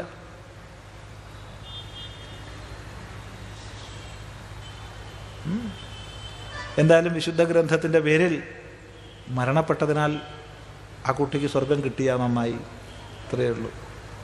മുസ്ലിം ഉടമസ്ഥതയിലുള്ള ആശുപത്രി, ക്യാൻറ്റീനുകളും പരിസരത്തും റെയിൽവേ സ്റ്റേഷനിലെ ഹോട്ടലുകളും തുറന്നു പ്രവർത്തിക്കുന്നുണ്ട് നോൽമ്പ് സമയത്ത്. പിന്നെ എന്താണ്, പ്രാദേശിക സ്ഥലത്തുള്ള ഹോട്ടലുകൾ തുറക്കപ്പെടും. അല്ലാണ്ടൊന്നുമില്ല. എന്താ തുറന്നാന്ന് വെച്ചാൽ തുറന്നാൽ കുഴപ്പമൊന്നുമില്ല, തുറക്കണം. തുറക്കാത്തത് എന്തുകൊണ്ട്? അത് തുറക്കാത്തവരോട് ചോദിക്കണം, ചിദാനന്ദപുരി സ്വാമിയോട് ചോദിച്ചിട്ട് എന്ത് കാര്യം? ഒരു പ്രയോജനമില്ല. അതുകൊണ്ട് അവനവൻ നിശ്ചയിച്ച ഒഴിവ് ദിവസം ഒഴിച്ചുള്ള ദിവസങ്ങളിൽ ഏത് സ്ഥാപനമായാലും തുറന്ന് പ്രവർത്തിക്കണം. കാരണം ഹോട്ടലായാലും കടകളായാലും ഒക്കെ തന്നെ അത് വ്യക്തിപരമായി തനിക്ക് ലാഭത്തിന് നടത്തുന്ന സ്ഥാപനമാണെങ്കിൽ പോലും അതിലൂടെ ജനസേവനം ഉദ്ദേശിക്കപ്പെടുന്നുണ്ട്. അപ്പം അങ്ങനെ വരുമ്പോൾ നാട്ടുനടപ്പ് നിയമമനുസരിച്ച് എന്ന് താൻ ഹോളിഡേ പ്രഖ്യാപിച്ചിരിക്കുന്നുവോ അതല്ലാത്ത ദിവസങ്ങളിലൊക്കെ തുറന്ന് പ്രവർത്തിക്കേണ്ടതാണ് എന്നൊരു സാമാന്യ നീതിയും മര്യാദയുമാണ്. അത്രയേ പറയാൻ പറ്റൂ. ബുദ്ധിമുട്ടുള്ള സമയത്ത് നമുക്ക് സഹായമായില്ലെങ്കിൽ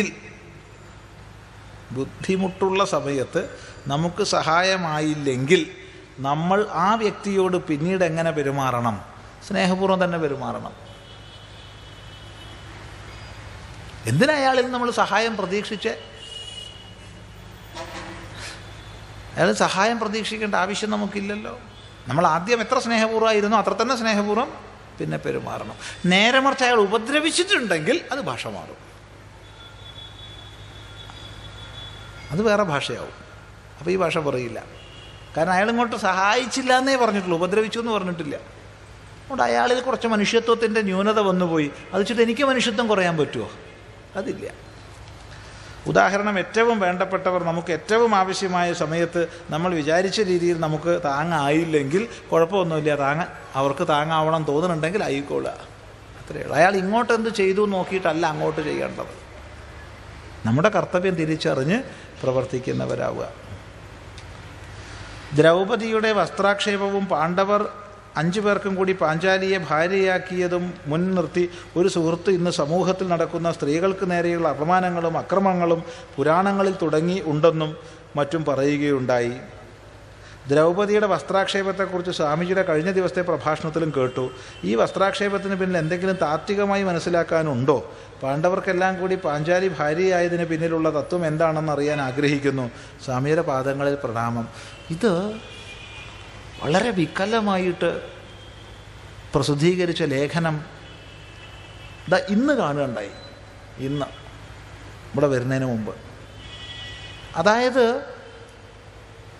ധാർത്തരാഷ്ട്ര സദസ്സിൽ പാഞ്ചാലി വസ്ത്രാക്ഷേപം ചെയ്യപ്പെട്ടതിനെ ചിത്രീകരിച്ചതുകൊണ്ട് ഈ ഹിന്ദുക്കൾക്കിടയ്ക്ക് പണ്ടേ സ്ത്രീകളെ വസ്ത്രാക്ഷേപം ചെയ്യുന്നതൊരു പതിവാണ്, അവർക്ക് അംഗീകാരമുള്ളതാണ്. പിന്നെ എവിടെയാ ഹിന്ദുധർമ്മത്തിൽ സ്ത്രീക്ക് സുരക്ഷ ഉണ്ടാവുക എന്നാ ആ ലേഖനത്തിൻ്റെ ഒരു ധ്വനി. അത് കുറച്ചും കൂടി കടന്നു പറയുന്നുണ്ട്. സ്വന്തം ജ്യേഷ്ഠൻ്റെയും ജ്യേഷ്ഠ പത്നിയുടെയും മുമ്പിൽ വെച്ചുകൊണ്ടാണ് ലക്ഷ്മണൻ ശൂർപ്പണഖയെ പീഡിപ്പിച്ചത്. പിന്നെ ഈ ഹിന്ദുക്കൾ എങ്ങനെയാ നേരാവുക? അതുകൊണ്ടല്ലയോ സഹോദരിമാരെ, നിങ്ങൾക്ക് രക്ഷ പ്രാപിക്കണമെങ്കിൽ ഹിന്ദുധർമ്മത്തെ ഉപേക്ഷിച്ച് ഞങ്ങളുടെ കൂട്ടത്തിലേക്ക് വരൂ എന്നാകുന്നു ആ ലേഖനത്തിൻ്റെ ആഹ്വാനം. ഇന്ന് കിട്ടി, ആശ്രമത്തിൽ വെച്ചിട്ടുണ്ട് ആ ലേഖനം. എന്താ ചെയ്യുക? വിപരീതം പറഞ്ഞാൽ മനസ്സിലാവാത്തൊരു കൂട്ടരോട് എങ്ങനെയാ പിന്നെ മറുപടി പറയുക പ്രഭാഷണത്തിൽ? അവിടെ കൗരവ സദസ്സിൽ വെച്ച് പാഞ്ചാലി വസ്ത്രാക്ഷേപം ചെയ്യപ്പെട്ടു എന്നുള്ളത് ഏറ്റവും ദോഷകരമായ, ഏറ്റവും ഹീനമായ ഒരു അകൃത്യമായിട്ടാണ് വ്യാസൻ വർണ്ണിച്ചത്, കൊടിയ പാപമായിട്ടാണ് വ്യാസൻ വർണ്ണിച്ചത്. ആ കൊടിയ പാപം ചെയ്തവരുടെ അധർമ്മം, അതിന് കൂട്ടുനിന്നവരുടെ അധർമ്മം, ഇതൊക്കെയാണ് വ്യാസൻ നമ്മളെ പഠിപ്പിച്ചു തന്നത്. അങ്ങനെയല്ലാണ്ട് എങ്ങനെയാ ധർമാധർമ്മങ്ങളെ വേർതിരിച്ച് പഠിപ്പിക്കുക? അത് വർണ്ണിക്കാതിരിക്കുന്നതിലൂടെയോ?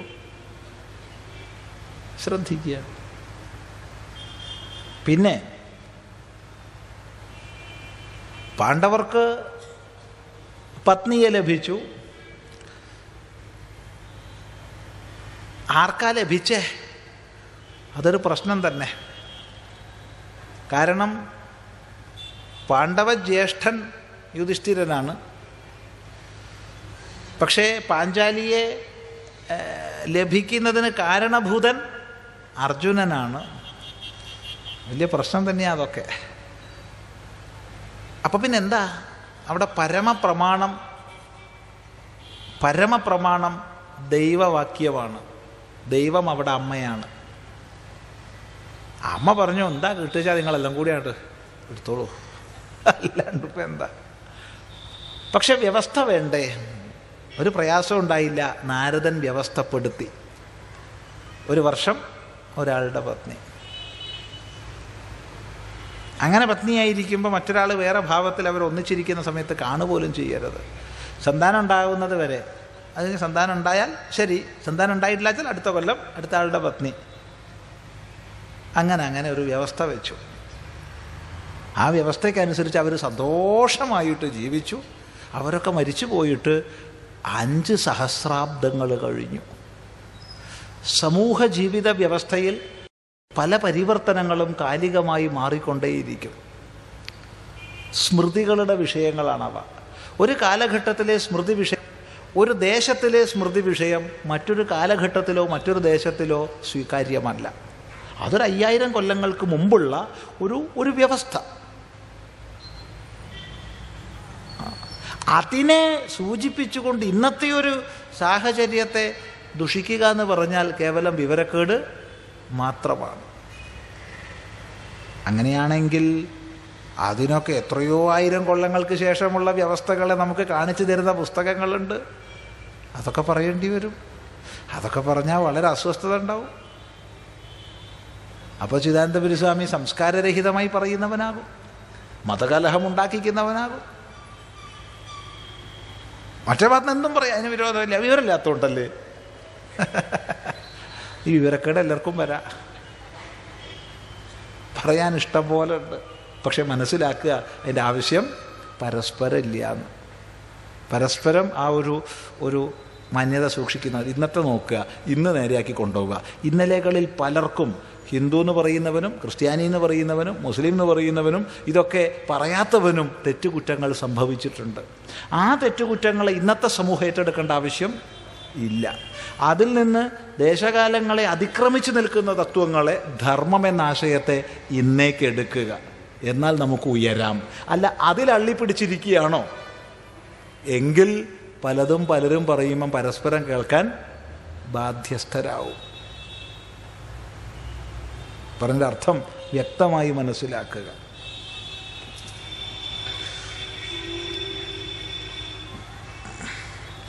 സ്വാമിജി അത് നേരത്തെ പറഞ്ഞു. സമയം അനുവദിക്കുമെങ്കിൽ പ്രഭാഷണ പരമ്പരയുടെ ഉദ്ഘാടന ദിവസം പ്രാണേശാനന്ദ സ്വാമികൾ പറഞ്ഞ മൃത്യുചിന്തനം എന്താണെന്ന് മനസ്സിലായില്ല, അതൊന്ന് വിശദീകരിക്കാൻ അപേക്ഷ. മൃത്യുചിന്തനം അവശ്യം വേണ്ടതാ. മരണം എന്നൊന്നുണ്ട് എന്നൊരാലോചന,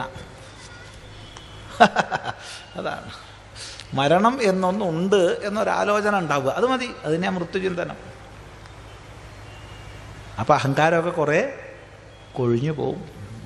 ജന്മ മൃത്യു ജരാ വ്യാധി ദുഃഖദോഷാനുദർശനം എന്ന് ഭഗവത്ഗീത സുന്ദരമായി ഇതിനെ പറഞ്ഞിട്ടുണ്ട്. ജന്മ മൃത്യു ജരാ വ്യാധി ദുഃഖദോഷാനുദർശനം. ഇനി ഉപനിഷത്തിൽ ബൃഹദാരണ്യകത്തിൽ 3 തപസ് പറയുന്നുണ്ട്. ഏറ്റവും വലിയ 3 തപസ്. ഒന്ന്, താൻ മരണശയ്യയിൽ കിടക്കുന്നതിനെ സങ്കല്പിക്കുക, ഇതാ തപസ്. 2, ശവവാഹകന്മാർ തന്നെ എടുത്ത് ഗ്രാമത്തിൻ്റെ പരിധിയിലേക്കുള്ള ശ്മശാനത്തിലേക്ക് മുളദണ്ടിൽ കെട്ടിക്കൊണ്ടുപോകുന്നത് സങ്കല്പിക്കുക, ഇതാ 2ാമത്തെ തപസ്. 3ാമത്തെ കേൾക്കണോ? 3, അവിടെയുള്ള ചിതയിൽ തൻ്റെ ശരീരത്തെ ശവവാഹകന്മാർ വെച്ച് അഗ്നി ജ്വലിപ്പിച്ച് അത് ആളി അങ്ങനെ കത്തി കത്തി കത്തി വെണ്ണീറാവുന്നത് സങ്കല്പിക്കുക. ഇത് 3 തപസ്സാ ബൃഹദാരണ്യകം പറയുന്നത്. ഓർമ്മിക്കണേ, ഇതൊന്ന് ഓർമ്മിച്ചാൽ കുറച്ച് അഹങ്കാരമൊക്കെ ഒന്ന് കുറയും. നിന്നെ കാണിച്ചേരടാ എന്നുള്ളതൊക്കെ അവിടെ നിൽക്കും. എന്ത് കാണിക്കാൻ? അപ്പോഴത്തേക്ക് കാണിക്കണ്ടോ, നമ്മളെ കൊണ്ട് പോവും. ശ്രദ്ധിക്കുക, അന്ന് ആലോചിച്ചാൽ തർക്കേടില്ല. അതാ ഈ മൃത്യുചിന്തനം.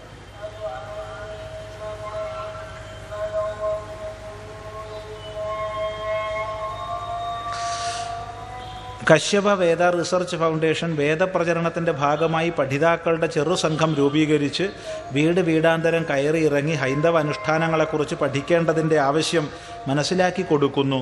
ഇത് വളരെ ഫലവത്താവുകയും ചെയ്യുന്നുണ്ട്. വളരെ സന്തോഷം, വളരെ വളരെ സന്തോഷം. ഇതുപോലെ സ്വാമിയുടെ ധർമ്മപ്രഭാഷണ പരമ്പരയിലും സനാതനധർമ്മ പരിഷത്തിലും പങ്കെടുക്കുന്നതിൻ്റെ ആവശ്യകതയെക്കുറിച്ച് മനസ്സിലാക്കി കൊടുക്കാൻ വീട് വീടാന്തരം കയറി ഇറങ്ങുന്ന ഒരു പ്രചരണ പരിപാടിക്ക് അദ്വൈതാശ്രമത്തിന് മുൻകൈ എടുത്തുകൂടെ? ഇതിനായി മുന്നോട്ട് വരുന്ന വ്യക്തികൾക്കൊരു ട്രെയിനിങ് ക്യാമ്പ് സംഘടിപ്പിച്ചുകൂടെ? അതുപോലെ തന്നെ ഇതിനായി മുന്നോട്ട് വരുന്ന വ്യക്തികളുടെ അഡ്രസ്സ് കളക്ട് ചെയ്യാൻ ഒരു കൗണ്ടർ മുതലക്കുളത്ത് പ്രവർത്തിപ്പിച്ചുകൂടെ? വളരെ നല്ല അഭിപ്രായമാണ്. ആദ്യം ഈ എഴുതിയ വ്യക്തി തന്നെ മുന്നോട്ട് വരിക, മുന്നോട്ട് വന്നിട്ട് ഒരു കൗണ്ടർ ഇടുക. തീർച്ചയായിട്ടും നല്ല അഭിപ്രായമാണ്. കാരണം പ്രത്യേകിച്ച് അങ്ങനെ ഒരു മെഷീനറി നമുക്കില്ല, അതുകൊണ്ടാണ് പറയുന്നത്. പിന്നെ ഈ ധർമ്മപ്രഭാഷണ പരമ്പരയുടെ ഭാഗമായിട്ട് ഗൃഹസമ്പർക്കം ചെയ്യാറുണ്ട്. നോട്ടീസും കൊണ്ട് 2 പേരടങ്ങുന്ന ഓരോരോ വിഭാഗം ഗൃഹസമ്പർക്കം ചെയ്യാറുണ്ട്. ഇപ്രാവശ്യം എല്ലാ പ്രാവശ്യവും നമ്മുടെ പ്രഭാഷണ പരമ്പരയുടെ തൊട്ട് മുമ്പുള്ള ഞായറാഴ്ചയാണ് ചെയ്യാറ്. ഇപ്രാവശ്യം 32,000-ഓളം വീടുകൾ കയറി ഇറങ്ങിയിട്ടുണ്ട് ഒറ്റ ദിവസം. അടുത്ത പ്രാവശ്യം അത് കുറച്ചും കൂടിയും കൂട്ടണം എന്നുണ്ടെങ്കിൽ ഈ ഇരിക്കുന്ന എല്ലാവരും അടുത്ത വർഷത്തെ സമ്പർക്കത്തിന് ഞാൻ തയ്യാറാണ് എന്ന് പറഞ്ഞ് പേര്, അഡ്രസ്സ് ഉണ്ടെങ്കിൽ നന്നായി, ഇല്ലെങ്കിൽ നിർബന്ധമായി ഫോൺ നമ്പർ ഒരു കഷ്ണം കടലാസിൽ കുറിച്ച് അവിടെ കൗണ്ടറിൽ ഏൽപ്പിച്ചാൽ നല്ലത്. എന്നാൽ അടുത്ത കൊല്ലം ബന്ധപ്പെടാൻ പറ്റും. അല്ലാണ്ട് നമുക്കൊരു സ്ഥിര സംവിധാനം ഇല്ല. എങ്കിൽ ഇപ്പം ഇതിൻ്റെ ഒരു പകുതി പേര് തയ്യാറായാൽ മതി. ഇവിടെ ഒരു 2,500 കസേര ഇട്ടിട്ടുണ്ട്, കുറച്ച് പേര് നിൽക്കുന്നുമുണ്ട്. അപ്പോൾ 2,600 പേരെ കൂട്ടിക്കോളൂ. ഡെയിലി ഒരേ ആൾക്കാർ തന്നെയാണെന്ന് കൂട്ടുക, ആവർത്തനം. കുറച്ചൊക്കെ പുതിയ പുതിയ ആൾക്കാരുണ്ടാവും. അതിൻ്റെ പകുതി പേര് തയ്യാറായാൽ 1,300 പേര്, 650 ബാച്ച് ഇൻറ്റു 300 വീട്, എത്രയായിരുന്നു കൂട്ടു? ഇത്രയും നമുക്ക് സമ്പർക്കം ചെയ്യാം. ഒരു ദിവസം രാവിലെ തൊട്ട് ഒരു 2 മണി വരെ നടന്നാൽ 300 വീട്ടിൽ കയറാം. ഒരു പ്രശ്നം ഉണ്ടാവില്ല. നമുക്ക് നമ്മളെ മനസ്സിലാക്കാൻ പറ്റും, നമ്മുടെ സമൂഹം എവിടെ എത്തിയിരിക്കുന്നു എന്ന് മനസ്സിലാക്കാൻ പറ്റും. 2 പേര് ചെല്ലുമ്പോഴത്തേക്ക് ചില്ലാനെടുത്ത് തരും. അല്ലെങ്കിൽ പൊയ്ക്കോ, സംഭാവന കൊടുത്ത് മടുത്തു എന്ന് പറയും. ഞങ്ങളിത് 2നും അല്ല വന്നത്, സംഭാവനയ്ക്ക് വന്നതല്ല, നിങ്ങളെ സ്നേഹപൂർവ്വം വിളിക്കാൻ വേണ്ടി വന്നതാ. അവിടെ മുതലക്കുളത്ത് വരൂ കേട്ടോ, വന്നിട്ട് എന്തെങ്കിലുമൊക്കെ കൊടുക്കണം തോന്നിട്ട് അവിടെ കൊടുത്തോളൂ, ഞങ്ങൾ സംഭാവനയ്ക്ക് വന്നതല്ല എന്ന് പറയുന്ന രീതിയിലാണ് നമ്മുടെ ഒരു ഗൃഹസമ്പർക്ക പരിപാടി. അതുകൊണ്ട് ഒരു വിഷമം ആർക്കും പങ്കെടുത്താലില്ല. ചില ആൾക്കാരൊക്കെ പട്ടീനെ അഴിച്ചു വിട്ടു എന്നൊക്കെ വരും. അതൊക്കെ ഉണ്ടായിട്ടുണ്ട്, കോഴിക്കോട് ഒക്കെ ഉണ്ടായിട്ടുണ്ട്. പ്രശ്നമൊന്നുമില്ല.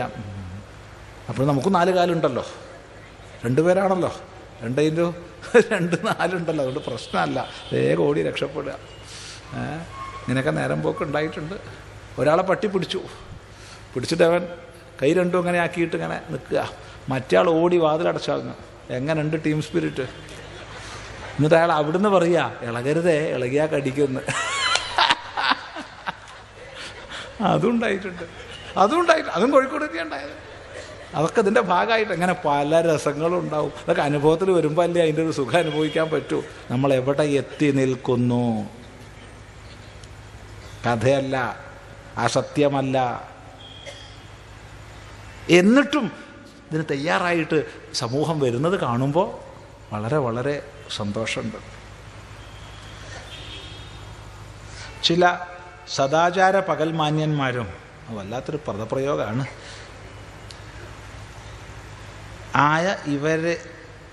ഇവരൊക്കെയല്ലേ ഇത്തരമൊരു മനസ്സിലായില്ല. എന്തോ ഒരു വലിയ ലേഖനത്തിൻ്റെ തുടർച്ചയാണല്ലോ. ഭഗവാനെ, വളരെയധികം പ്രസക്തി അർഹിക്കുന്ന വിഷയമെന്ന് ഞാൻ കരുതുന്ന ഒരു കാര്യത്തെക്കുറിച്ച് സ്വാമിജിയുടെ അഭിപ്രായം അറിയാൻ ആഗ്രഹിക്കുന്നു. ലൈംഗിക അതിപ്രസരത്തിൻ്റെ വിപത്തുകൾ ദിവസവും അനുഭവിച്ചു കൊണ്ടിരിക്കുന്ന ഒരു സമൂഹത്തിലും രാഷ്ട്രത്തിലുമാണ് നാം ഇന്ന് ജീവിക്കുന്നത്. സമൂഹത്തിലും ലോകത്തിലും എന്ന് പറയണം. ഭാരതത്തെ മാത്രം കുറ്റപ്പെടുത്തുന്നൊരു പ്രവണത കാണുന്നുണ്ട്. ഉദാഹരണം പറഞ്ഞാൽ, ഇപ്പോൾ ഈ ഡൽഹി റേപ്പ് വിഷയം ലോകം മുഴുവൻ ആഘോഷിച്ചു. അവൻ്റെ നാട്ടിലൊന്നും ഇതൊന്നും ഇല്ല എന്നുള്ള മട്ടില്ല. എന്തൊരു ലജ്ജാവഹം! ഇതിൻ്റെ 100 ഇരട്ടി നടക്കുന്ന നാട്ടുകാരും ഇവിടെ എന്തോ വലിയ കുഴപ്പം, ഇന്ത്യ എന്ന് പറഞ്ഞാൽ അങ്ങോട്ട് ടൂറിസ്റ്റുകൾക്ക് പോകാൻ പറ്റാത്ത ഒരു രാജ്യമാണെന്ന നിലയ്ക്ക് വാർത്തകളെ കൊടുത്തു. അത്തരം വാർത്തകൾ പ്രസിദ്ധീകരിക്കുന്നതിന് കാരണമാകും വിധം ഇവിടുത്തെ മാധ്യമങ്ങളും ആഘോഷിക്കുകയായിരുന്നു. എന്നിട്ട് ഇഫക്റ്റ് ആലോചിക്കണ്ടേ നമ്മൾ?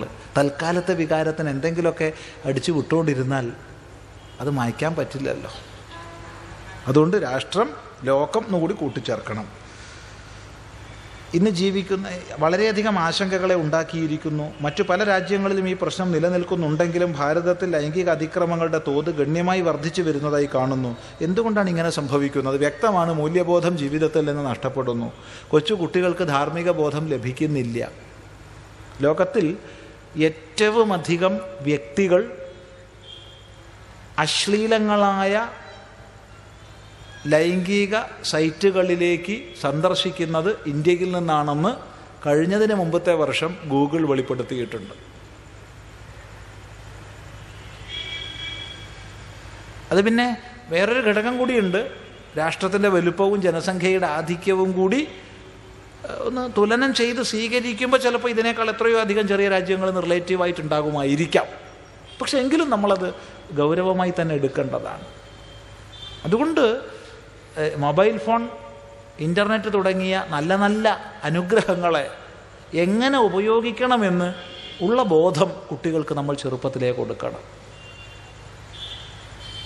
ഇല്ലെങ്കിൽ അപകടമാണ്. അതുപോലെ നേരത്തെ പറഞ്ഞത് ഒന്നും കൂടി ആവർത്തിക്കുകയാണ്. നിങ്ങൾ എന്ത് കരുതിയാലും കുഴപ്പമില്ല, ഒന്നുകിൽ ഒരു വസ്ത്രം ഇടാണ്ട് നടന്നോളാം, ഒരു കുഴപ്പവും വരില്ല. സ്ത്രീയും പുരുഷനൊന്നും വസ്ത്രമൊന്നും വേണ്ട, ഒരു കുഴപ്പവും വരില്ല, ഒറ്റ ബലാത്സംഗം ഉണ്ടാവില്ല. വസ്ത്രം ധരിക്കുകയാണെങ്കിൽ മാന്യമായി ധരിക്കാൻ ശീലിക്കുക. അത് കുട്ടികളെ ശീലിപ്പിക്കുക. എന്ത് വസ്ത്രവും കുട്ടിയൊക്കെ വാങ്ങിക്കൊടുക്കും. നമ്മൾ കഴിഞ്ഞ ദിവസം ഒരു 10-20 വയസ്സുള്ളൊരു പെൺകുട്ടിയെ കണ്ടു. പണ്ട് വിഡ്ഢിവേഷം കെട്ടിയ രാജാവ് എന്നൊരു കഥ സ്കൂളിൽ വായിച്ചിട്ട് പഠിച്ചത് ഓർമ്മയുണ്ട്. അതാ സാധനം. എന്തായാലും പറയേണ്ടതെന്ന് അറിയില്ല, തുണിയെന്ന് പറയാൻ പറ്റില്ല, ഒരു സാധനം, എന്തായാലും ഒരു നെറ്റും അല്ല, ഒന്നുമില്ല അതിലേ, ഇതാ ധരിച്ചിരിക്കുന്നത്. സ്വാമി ഏത് രാജ്യത്ത് പോയപ്പോഴാ? ഒരു രാജ്യത്ത് പോയപ്പോഴല്ല, കേരളത്തിൽ തന്നെയാണ്. ശ്രദ്ധിക്കുക. കുട്ടികളെ വേണ്ട സമയത്ത് വേണ്ട രീതിയിൽ ലൈംഗികതയെക്കുറിച്ച് ബോധവാന്മാരാക്കാതെ അതിനെ അശ്ലീലഭാവത്തോടെ തള്ളിക്കളയുന്ന അച്ഛനമ്മമാരും, നഴ്സറി തലം മുതൽ ലിംഗഭേദമനുസരിച്ച് കുട്ടികളെ തരംതിരിച്ച് പഠിപ്പിക്കുന്ന അധ്യാപകന്മാരും, ചെറുപ്പം മുതലേ ലൈംഗികത ഒരു പാപമാണെന്ന് ഉപദേശിക്കുന്ന മതപുരോഹിതന്മാരും, സ്ത്രീ പുരുഷന്മാർ പൊതുസ്ഥലത്ത് സ്വതന്ത്രരായി സംസാരിക്കുന്നത് പോലും ചോദ്യം ചെയ്യുകയും ആക്ഷേപിക്കുകയും ചെയ്യുന്ന സദാചാര മാന്യന്മാരും ആയ ഇവരൊക്കെയല്ലേ ഇത്തരമൊരു ദുരവസ്ഥയെ സൃഷ്ടിക്കാൻ പ്രധാന കാരണക്കാർ. ഈ പറഞ്ഞതിനൊക്കെ പങ്കുണ്ട്. പക്ഷെ ഇത് മാത്രമല്ല, ഇതിനൊക്കെ പങ്കുണ്ട്. ഇതിനൊക്കെ പങ്ക് നമ്മൾ മനസ്സിലാക്കുന്നു. ഒരു SSLC തലം എത്തുമ്പോഴത്തേക്കെങ്കിലും എല്ലാവരും ചാണക്യൻ്റെ ധർമ്മസൂത്രങ്ങൾ പഠിക്കണം നിർബന്ധമായിട്ട്. ഒരു +2 തലം എത്തുമ്പോഴേക്കെങ്കിലും വാത്സ്യായന മഹർഷിയുടെ കാമസൂത്രം പഠിക്കണം. അങ്ങനെയൊക്കെ വന്നാൽ അതിനെയൊക്കെ അശ്ലീലമാക്കി ചിത്രീകരിക്കുന്ന ഇന്നത്തെ ആനിമേഷൻ അതല്ല ഉദ്ദേശിച്ചത്, അതല്ല, അല്ലാതെ ശാസ്ത്രീയമായിട്ട്. അങ്ങനെയൊക്കെ വരുമ്പോൾ ഈ വക വിഷയങ്ങളിലൊക്കെ വ്യക്തമായൊരു അവബോധം നമ്മുടെ സമൂഹത്തിന് ഉണ്ടാവും എന്നുള്ളതാണ് പറയാനുള്ളത്. ആരോഗ്യപരമായ നല്ല സ്ത്രീ പുരുഷ ബന്ധത്തോടു കൂടിയ സമൂഹം സൃഷ്ടിച്ചെടുക്കാൻ കുറേയൊക്കെ വ്യക്തിപരമായ സ്ത്രീ പുരുഷ ബന്ധങ്ങൾ അനുവദിക്കപ്പെടേണ്ടതല്ലേ? ഈ കുറേയൊക്കെ എന്നുള്ളതിൻ്റെ അതിർവരമ്പുകൾ ഒക്കെ മാറുന്നതാണ്. ഇന്നത്തെ ഒരു പൊതു ട്രെൻഡാണ് ഇതിൽ എഴുതിയിട്ടുള്ളത്. ഇന്നത്തെ മാധ്യമങ്ങളിലൂടെ വരുന്ന ചർച്ചകളുടെ ഒരു പൊതു ട്രെൻഡാണ് ഈ കടലാസിൽ എഴുതിയിട്ടുള്ളത്. ഈ ആദ്യഘട്ടത്തിൽ പറഞ്ഞ ഒരുപാട് ഘടകങ്ങളോട് നമുക്ക് യോജിപ്പുണ്ടെങ്കിലും രണ്ടാം ഭാഗത്ത് പറഞ്ഞതിനോട് യോജിപ്പ് ഇല്ല. കാരണം ഇത്തരം സ്വാതന്ത്ര്യം അനുവദിച്ച് തലമുറകൾ മുന്നോട്ട് പോയതിൻ്റെ ദുരവസ്ഥ ഇന്ന് ഏറ്റെടുത്തിരിക്കുന്ന രാജ്യങ്ങളാണ് ഏറെയും ചുറ്റുപാടുള്ളത്.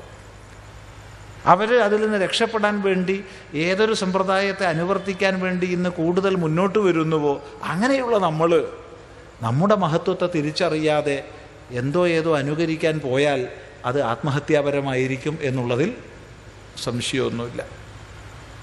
അതുകൊണ്ട് ചെറുപ്പത്തിൽ തന്നെ കുട്ടിയെ ബലപൂർവകം അല്ലെങ്കിൽ തെറ്റിദ്ധാരണ പരത്തി ഒന്നുമല്ല, പക്ഷേ സ്ത്രീയെ അമ്മയായി കാണാനുള്ളൊരു ബോധം, അതെ, ആ ബോധം നമുക്ക് നൽകാൻ സാധിക്കണം. തിരിച്ചറിവോടുകൂടി ജീവിക്കണം, സ്നേഹത്തോടുകൂടി ജീവിക്കണം. അതിൻ്റെ അടിസ്ഥാനം ധർമ്മബോധമായിരിക്കണം. മൂല്യം അത് തന്നെ മുറുകെ പിടിക്കേണ്ടത്. അശാസ്ത്രീയങ്ങളായ നിയമങ്ങൾ ഉപയോഗിച്ച് പ്രകൃതി നിയമങ്ങളെ അടിച്ചമർത്താൻ ശ്രമിച്ചാൽ അത് ഗുരുതരമായ പ്രത്യാഘാതങ്ങൾ വ്യക്തിയിലും സമൂഹത്തിലും ഉണ്ടാക്കില്ലേ? കാലത്തിൻ്റെ മാറ്റങ്ങൾക്ക് അനുസൃതമായി ജീവിക്കുന്ന മനുഷ്യനിൽ ഇന്ന് വന്നു ചേർന്നിട്ടുള്ള രോഗാതുരമായ അവസ്ഥയെ എങ്ങനെയാണ് നമുക്ക് പരിഹരിക്കാൻ കഴിയുക? സ്വാമിജിയുടെ വിലയേറിയ നിർദ്ദേശങ്ങൾ പ്രതീക്ഷിച്ചുകൊണ്ട് ചില സൂചനകൾ പറഞ്ഞു കഴിഞ്ഞു, കൂടുതൽ വിസ്തരിക്കുന്നില്ല. ഒന്ന് മാത്രം പറയുന്നു, നിശ്ചയമായും ധർമ്മ കാമ അർത്ഥ വിഷയങ്ങളിലൊക്കെ അറിവ് വളർന്നു വരുന്ന പ്രായത്തിൽ നമുക്ക് ആർജിക്കാൻ കഴിയണം. പക്ഷേ മനുഷ്യൻ്റെ സാമൂഹിക ജീവിതക്രമം നിലനിൽക്കണമെങ്കിൽ അതിൻ്റെ അടിസ്ഥാനം മൂല്യബോധമാണ്. ആ മൂല്യബോധത്തെ നിന്ദിക്കാനും തള്ളിപ്പറയാനും എളുപ്പം കഴിയും. അങ്ങനെ തള്ളിപ്പറയുന്നൊരു പരിഷ്കാരം ഇന്ന് വർദ്ധിച്ചു വരുന്നുണ്ട്. അത് ആപത്കരമായൊരവസ്ഥയിലേക്ക് നമ്മെ നയിക്കൂ. കാരണം അത്ര വൈകാരികമായ പക്വത കൈവന്നിട്ടില്ലാത്ത അവസ്ഥയിലാണ് പ്രായണ നമ്മുടെ യുവസമൂഹം ഉള്ളത്. വൈകാരികമായ പക്വത വേണം, വൈചാരികമായ പക്വത വേണം. നമ്മൾ ഇമോഷണൽ മെച്യൂരിറ്റി എന്നും ഇൻ്റലക്ച്വൽ മെച്യൂരിറ്റി എന്ന് പറയുന്നത് രണ്ടും സ്വായത്തമായൊരു സമൂഹത്തിൻ്റെ മുമ്പിൽ എന്ത് പറഞ്ഞു കൊടുത്താലും പ്രശ്നമല്ല. അല്ലാത്തവർക്കിടയ്ക്ക് കുറേ നിയന്ത്രിതമായ ജീവിതം ആവശ്യമാണ്. അല്ലെങ്കിൽ നമ്മുടെ പോക്ക് എങ്ങോട്ടാണ്? അപകടകരമായ അവസ്ഥയിലേക്കാണ്. നമ്മൾ രണ്ട് മുഖം പറഞ്ഞു തരാം. രണ്ട് നേരിട്ട് അനുഭവിച്ചറിഞ്ഞ മുഖമാണ്. ഒന്ന്, ഒരു യൂറോപ്യൻ രാജ്യത്ത് വെച്ച് പരിചയപ്പെട്ടൊരമ്മ. ആ അമ്മയുടെ ഒരു 9ാം ക്ലാസ്സിൽ പഠിക്കുന്ന മകള് 2 പ്രാവശ്യം അബോർഷൻ കഴിഞ്ഞതാണ്. ആ സ്ഥിതി നമുക്ക് വേണോ? അത് വേണമെങ്കിൽ വിരോധമില്ല. മറ്റൊന്ന്, ന്യൂയോർക്കിൽ അവിടെ ഒരു വാട്ടർ ഫൗണ്ടൻ ഉണ്ട്. ആ വാട്ടർ ഫൗണ്ടൻ്റെ അടുത്തുനിന്ന് 2 കുട്ടികൾ, പിഞ്ചു കുട്ടികൾ സ്നേഹപൂർവ്വം കളിക്കുകയാണ്. അവിടുന്നാണ് ലേഡി ഓഫ് ലിബർട്ടിയുടെ അടുത്തേക്കുള്ള ആ ബോട്ട് സർവീസൊക്കെ ആരംഭിക്കുന്നത്. അതിൻ്റെ അടുത്ത്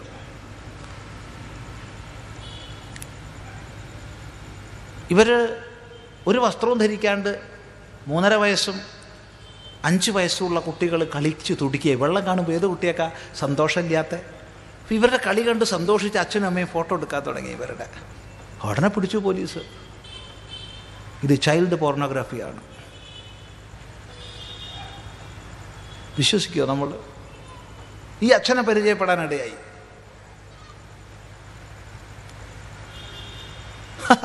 ഒന്ന് ആലോചിച്ച് നോക്കൂ.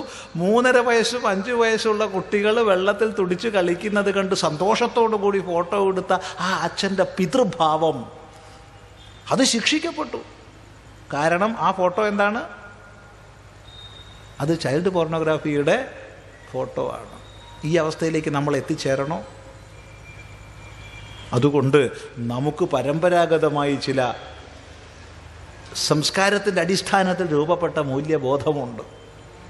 അതിനെ ചെറുപ്പത്തിലെ മക്കൾക്ക് നൽകിയാൽ അതൊന്നിനെ അടിച്ചമർത്തലല്ല, അതൊന്നിനെ നിഷേധിക്കലല്ല, അത് അറിഞ്ഞ് ജീവിക്കലാണ്. ശ്രദ്ധിക്കുക, അത് അറിഞ്ഞ് ജീവിക്കലാണ്.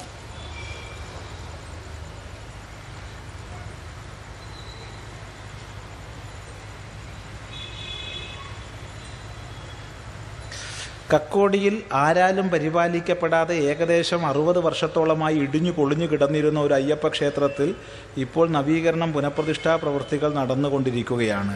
ഈ ക്ഷേത്രത്തിൽ അയ്യപ്പൻ ഭാര്യ പുത്ര സമേതനായാണ് കുടികൊള്ളുന്നതെന്ന് വെറ്റില പ്രശ്നത്തിൽ തെളിഞ്ഞു.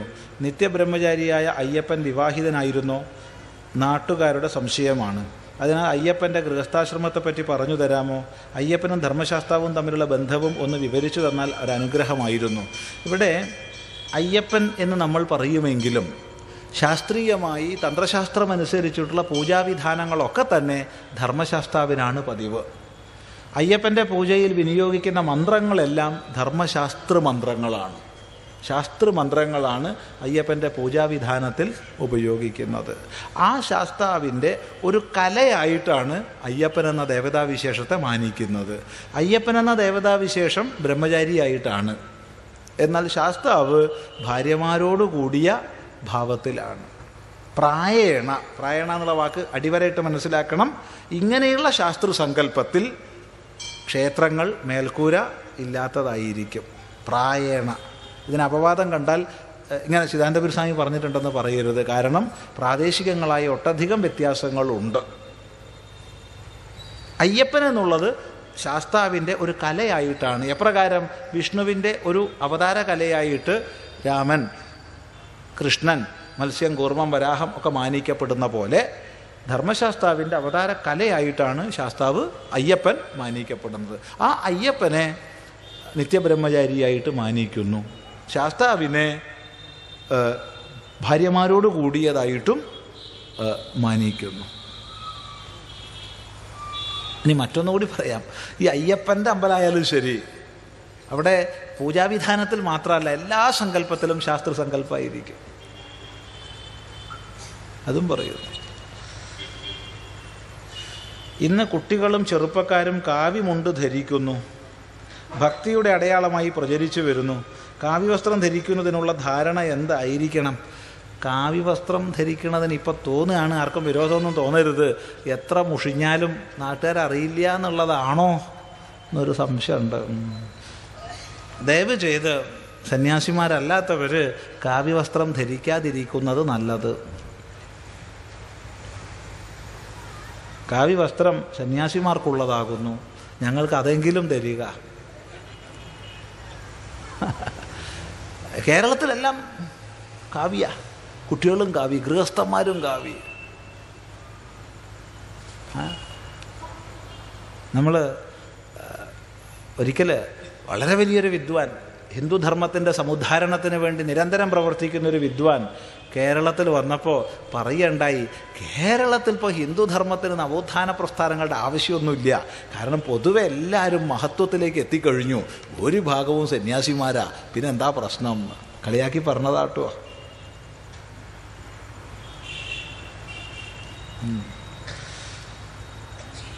കാവി എന്നുള്ളത് ത്യാഗത്തിൻ്റെയും ജ്ഞാനത്തിൻ്റെയും വൈരാഗ്യത്തിൻ്റെയും പ്രതീകമാണ്.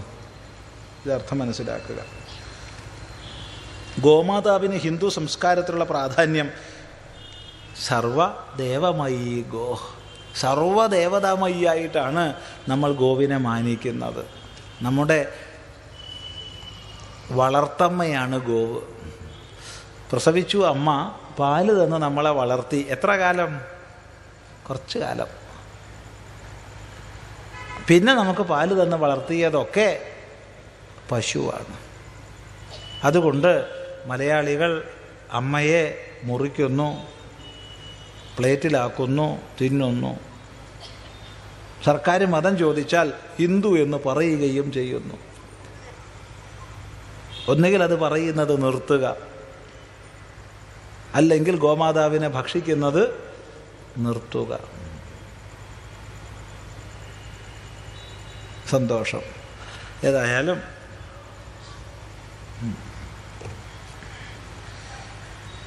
കാവുകളിൽ നാമജപം നിഷിദ്ധമാണോ? ഇത് നമുക്ക് മൊത്തത്തിൽ പറയാവുന്നൊരു വിഷയമല്ല. പൊതുവേ കാവുകളിൽ വർഷത്തിലൊരു ദിവസമോ മാസത്തിലൊരു ദിവസമോ ഒക്കെ ആയിരിക്കും ഒരു തീണ്ടൽ ക്രിയയോടുകൂടി ചില പൂജാവിധാനങ്ങൾ ചെയ്യുക. അതുവരെ ദൂരെ നിന്ന് ആദരിക്കുന്ന സ്വാഭാവികമായ പ്രാകൃതികമായ രീതിയിൽ തന്നെ നിലനിൽക്കുന്ന സംവിധാനക്രമങ്ങളായിരിക്കും പലപ്പോഴും കാവുകളിൽ ഉണ്ടാവുക. അപ്പോൾ അതിൻ്റെ ഉള്ളിൽ കയറി ചെന്ന് നാമം ജപിച്ച് സമൂഹം നിന്ന് കഴിഞ്ഞാൽ കാവല്ല ഉണ്ടാവും. അത് നശിച്ചു പോകും. അവിടുത്തെ വൃക്ഷങ്ങളും വള്ളിപ്പടർപ്പുകളും ഒക്കെ നശിച്ചു പോകും.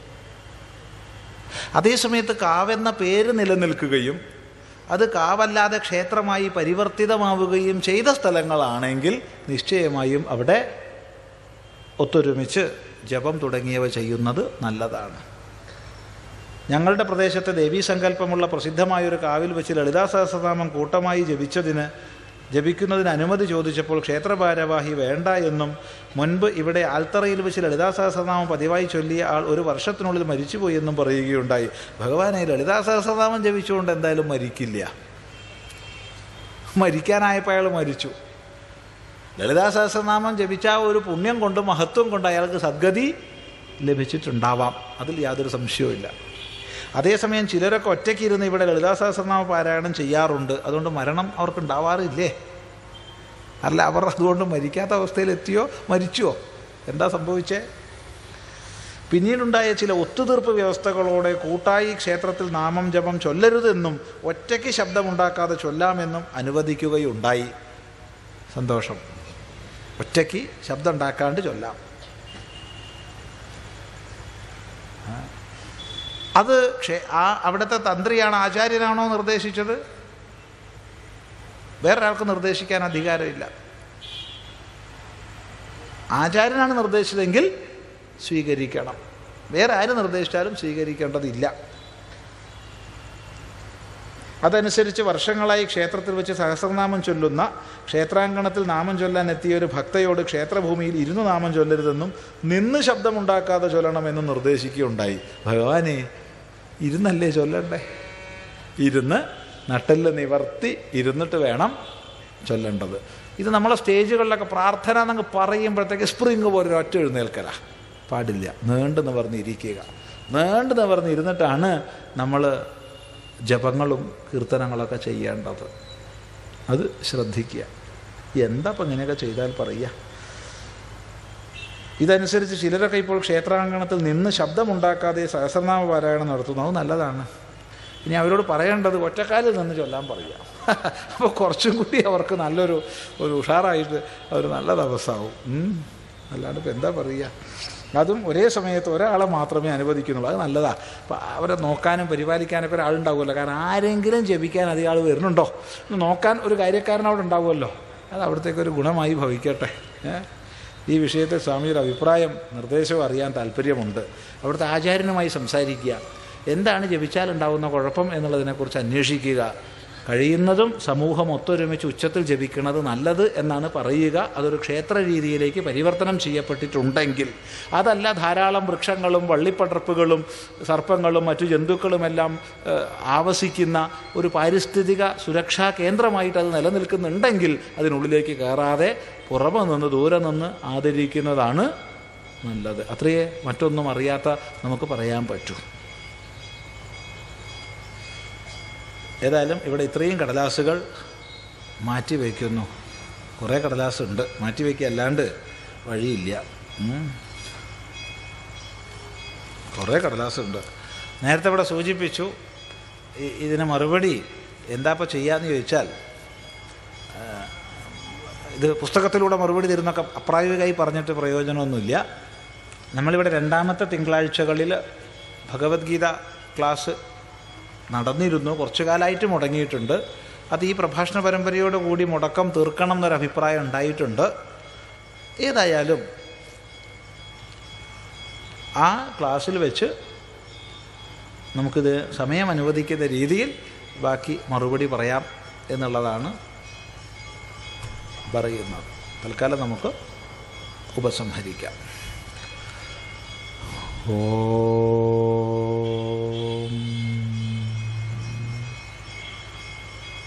ഗുരുർബ്രഹ്മാ ഗുരുർവിഷ്ണു ഗുരുർദേവോ മഹേശ്വരഃ ഗുരുസാക്ഷാത് പരം ബ്രഹ്മ തസ്മൈ ശ്രീ ഗുരവേ നമഃ.